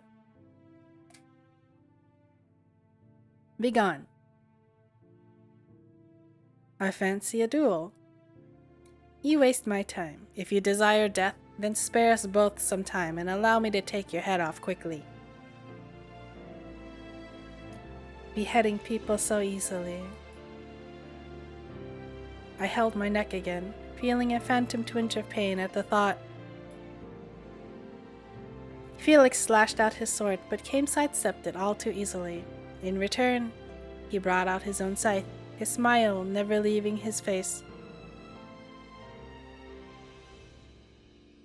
But I knew Kame better now, and I could tell that behind that smile were eyes full of disdain and anger. Felix was a scar upon history to be eliminated, and Kame was playing with his food. If he's not dead yet, why are you here? You will see. I didn't like the sound of that.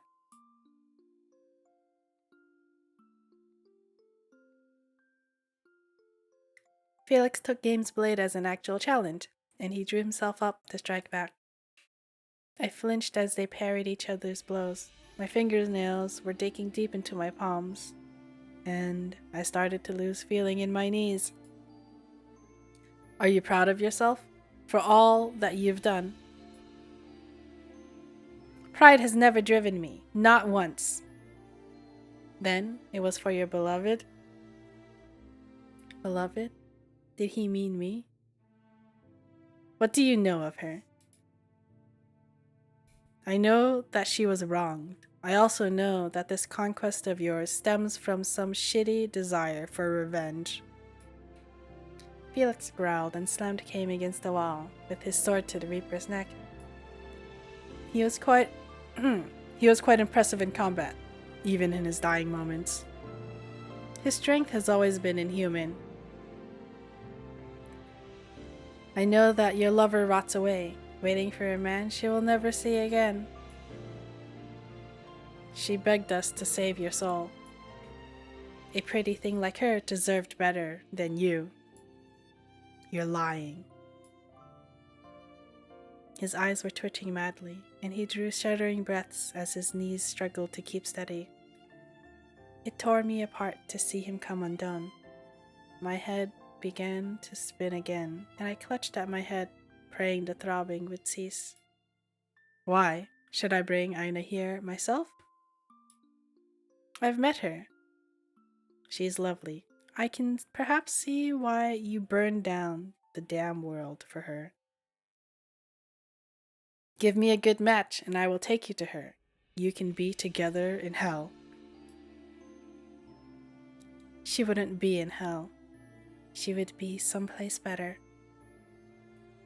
Their blades clashed over and over. Sparks flew. Kame's supernatural scythe against Felix's mortal-made sword. Even on the verge of death, Felix fought impressively.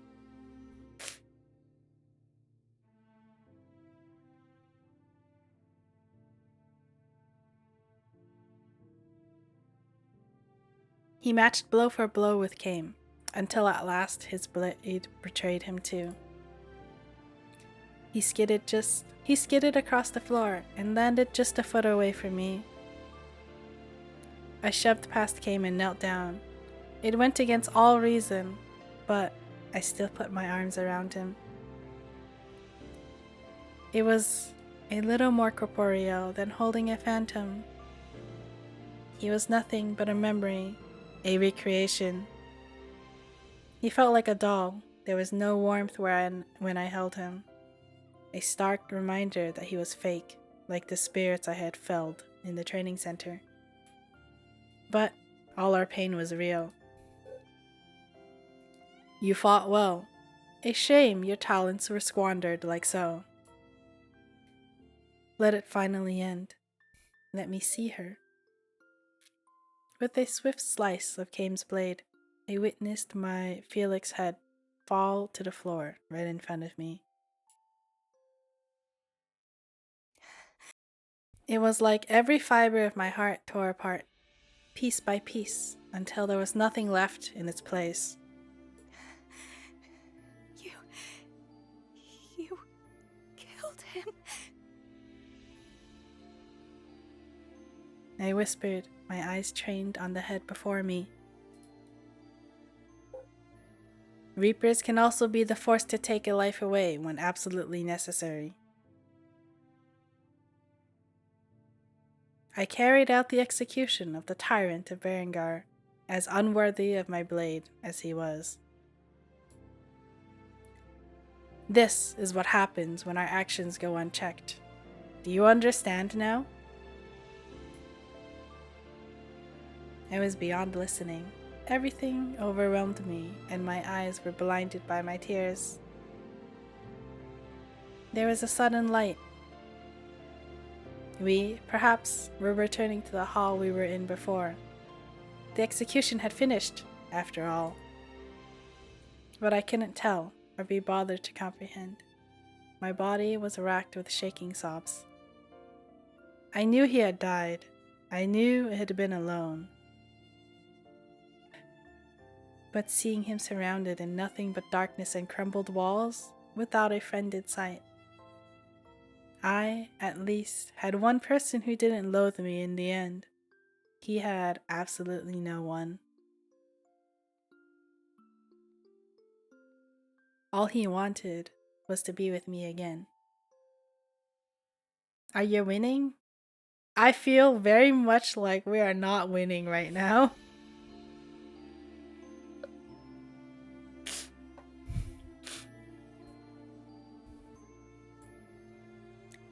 We both died miserably.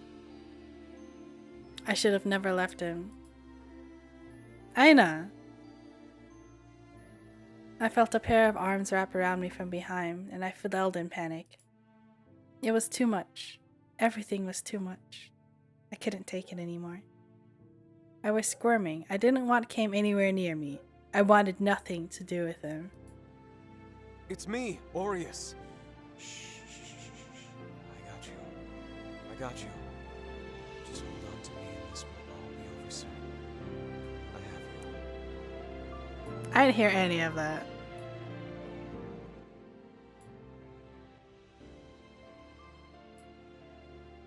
It's me, Aureus. Shh. I got you. Just hold on to me and this will all be over soon. I have you.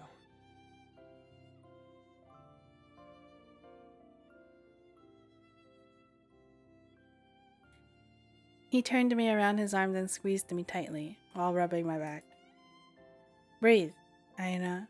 You're going to be alright. Felix,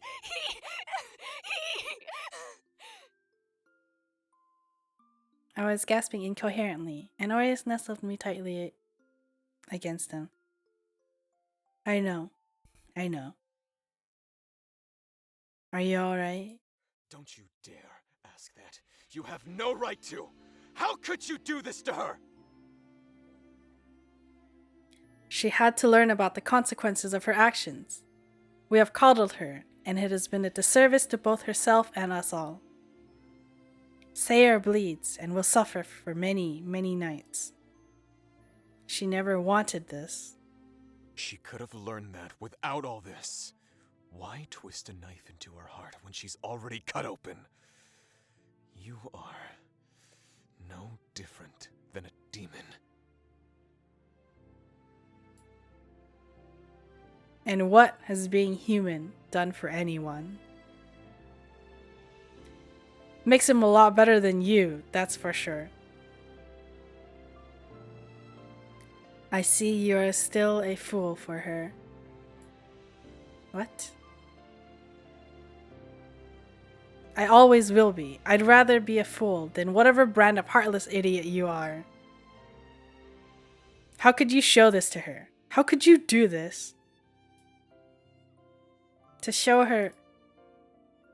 Yeah, the consequences of her actions. What fucking bullshit. She's living as a Reaper. I think she understood what happened. She was told what happened, but she experienced none of it herself. And showing her that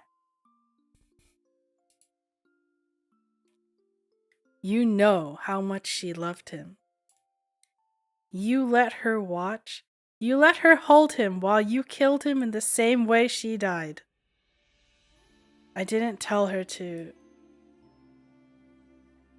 Being human would serve you better, Came. Everything he shouted at Came were words that I wanted to say to him myself. But I was so sorry for all that I had done and heartbroken by how much my spirit was trampled on today. I felt hurt by the world I had come into, the world that I had left, by the man who had been my ally and my friend. You really don't understand what you have done, either. Don't be absurd. It wasn't meant to... You are no wiser than the rest of us, Came. Your empathy is so lacking that you can't imagine what makes sense to you would actually hurt someone else. They volleyed back and forth, but I didn't have the wherewithal to listen to any more of it. I tugged Orius' shirt, and he shifted his grip on me to secure me better in his arms so that he could stand up. Let's go home, Aina.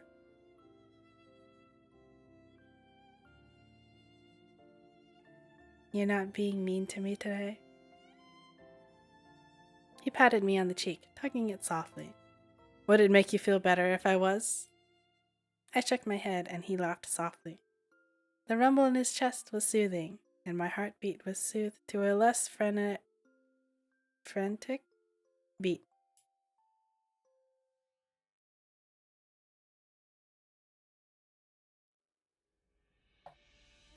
I closed my eyes all the way home. Orius didn't let go of me, not once. I think someone else drove us back. Maybe it was Valifar. It didn't matter. All I could think about was helplessly holding onto the recreation of Felix while Cain beheaded him. It was the last chance I ever had to see him. I was almost grateful for it. I finally opened my eyes when we came back into my home. Orius laid me gently down on my bed and tucked me near the covers, although I kept my arms around his neck. It was immature, but it felt like that was the only way I could stay sane. His warmth was oddly comforting, despite always getting teased and taunted by this man. He was the one that came running to find me. It's the person that shows up the route that you pick.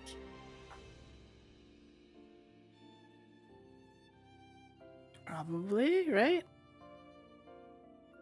There was a long silence, and I wondered if he would pry me off. Instead, he revealed what must have been bothering him.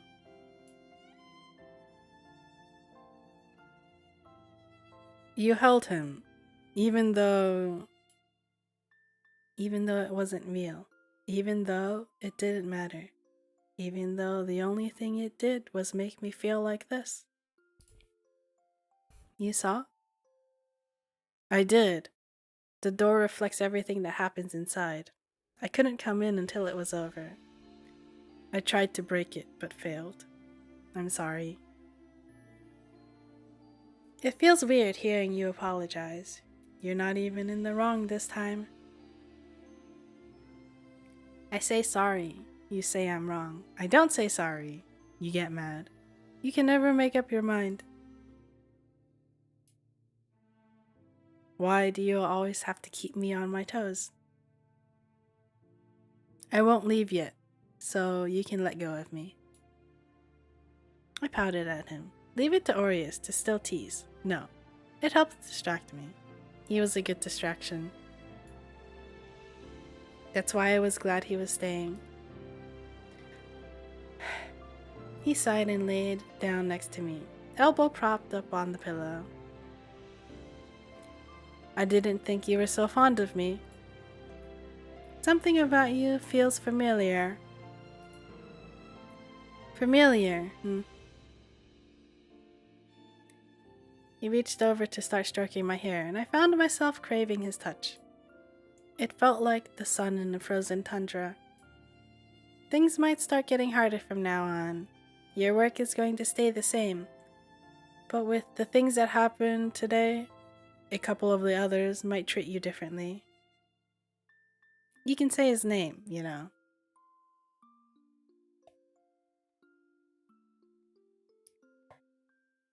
There's a lot to figure out between all of us. Oh no, the gang's broken up. I'm so sad. But you'll be there for me, right? He didn't reply, and anxiety built up inside of me again. This was burdensome, wasn't it? Or was he trying to build up walls again between us again?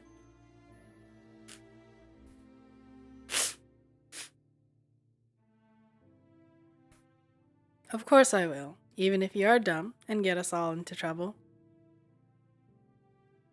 I won't anymore. You better not. Do you want me to stay with you for the rest of the night? I nodded, and without hesitation, he slid under the covers, wrapping his arms tightly around me. One hand cradled my head, and the other on my back, like being in the embrace of a lover who would never be mine. That makes it 3 times he's held me. Go to sleep. I'll have nightmares. Then I'll scare them away. And although I felt comfort in his arms, a comfort I had long missed, I knew it wouldn't be enough. The wounds were too fresh. I counted his heartbeats, one by one. A steady lullaby that softened the ache in my head, but not in my heart. And then, at last, sleep overtook me. I wasn't sure if there was anyone out there who could hear my pleas, but I dearly wished that this would be my final slumber.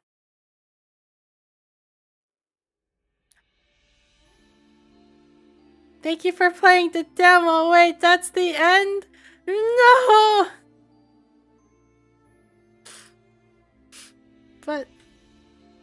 But we just got started.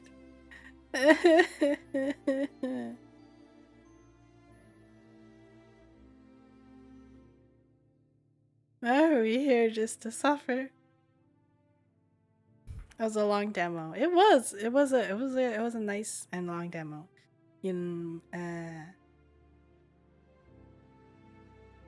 I'm sad now.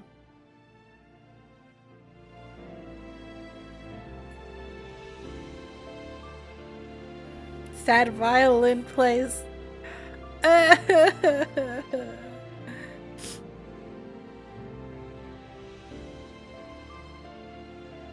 Alright, friends. That was a fun demo. Visit our Kickstarter page to follow the team for release updates. Yo, look at this. Yeah. I got the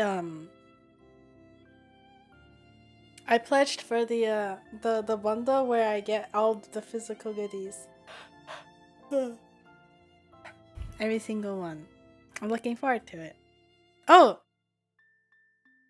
They got to the Kickstarter got to the extra voice actor and extra voice acting and music stretch goal. And for that, I'm grateful because I really wanted that one. That particular stretch goal I wanted.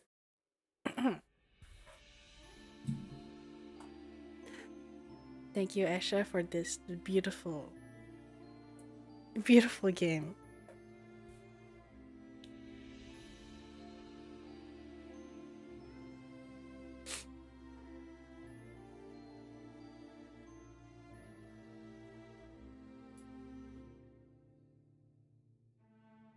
Oh, There's a link in the game. Oh, how convenient.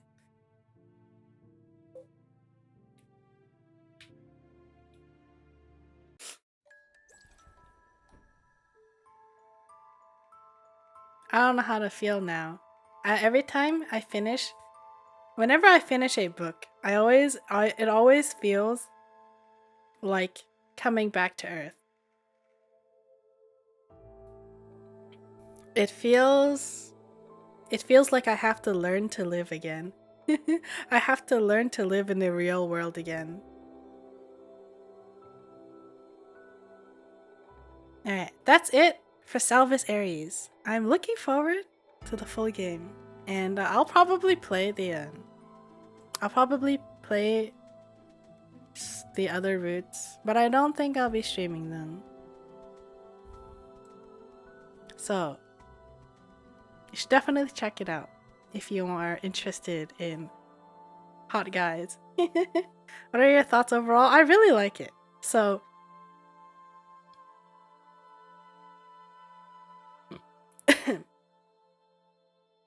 when it comes to this genre of games, I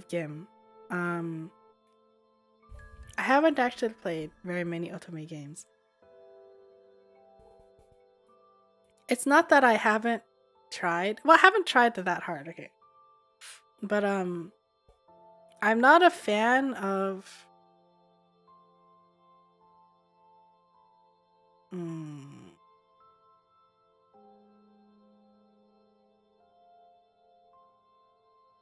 I'm not entirely sure. Because I haven't played very many otome games. I don't really know what my preferences or tastes are either. Which is very interesting to think about. Because playing through it is also kind of like discovering what my type is. Like I kind of knew, but I'd never explored it. Because I had previously tried to play what was it that I tried? Somebody recommended to me, is it Amnesia?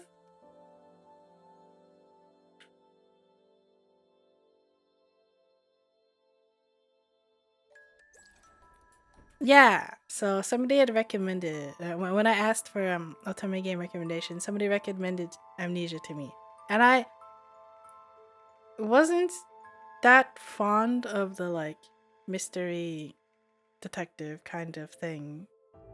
I'm not entirely sure why, but I really loved Baton's Moon Observatory like series. Whatever, I don't know what she does, but my type of game is whatever Baton makes. Which is I like the cute and I like the slice of lifeiness. But I also enjoy the like angst. And this has all of that. So this is great. I can't believe Baton and Esha are making otome games specifically for me.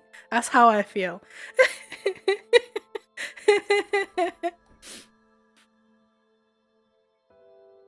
It's great. I enjoyed this game. I enjoyed the demo. I do really like the voice acting. I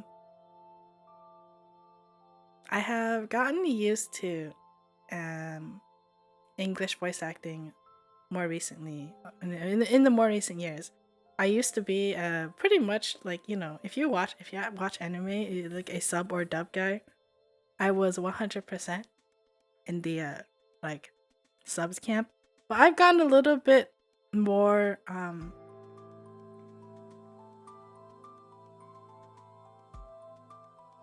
don't know if used to is the right word, but I'm gonna say it.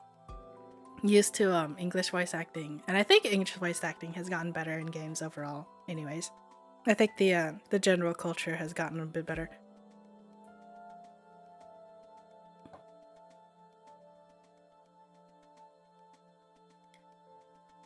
I think the only bugs in this game, in this demo, really was just some there's a few typos. The vast majority of the actual bugs, though, I think is just audio balancing and voice line timing. I am looking forward to more voice acting. It'll be great.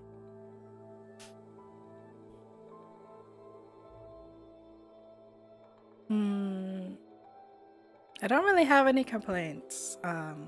Like that aren't, well, the bugs that are that will obviously get combed through and fixed. That kind of thing doesn't affect the overall feel of the game.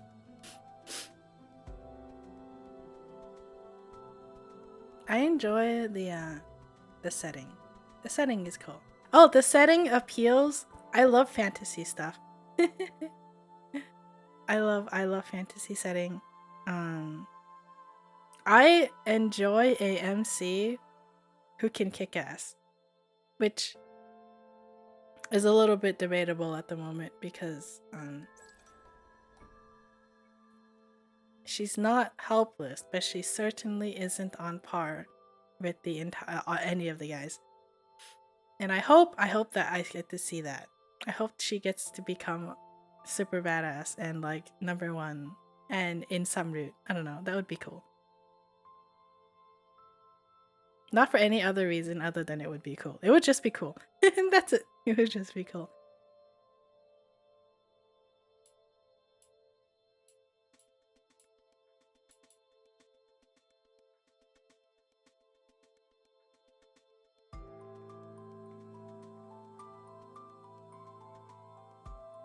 Oh, you know what's interesting? Despite the audio bugs, right?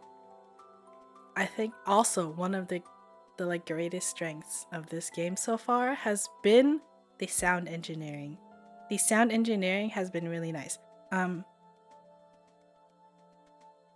Because the feel of the soundtracks associated with the whatever scene is being played has been very appropriate. I don't know. Very it adds it adds to it, and it is a good thing. What's in the extras? Oh yeah, let's take a look at the extras. Oh wait, no, the extras is just a link to the Kickstarter. It just opens a link to the Kickstarter.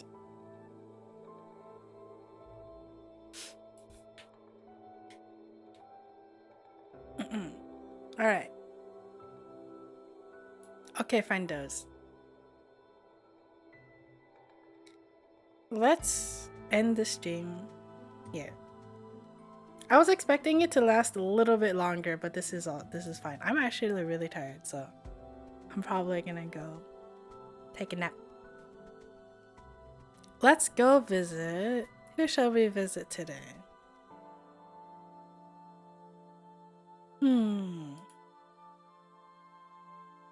Sound engineering, right? Sound engineering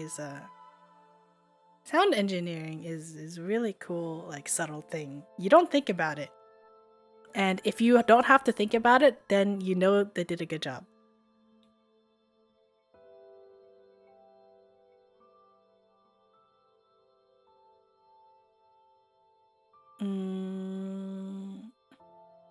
Who shall we visit today?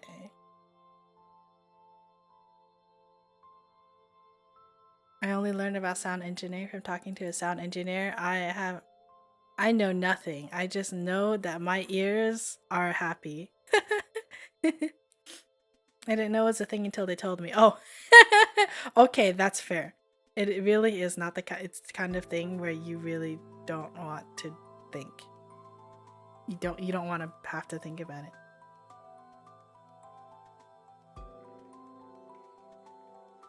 Let's visit Risuri today.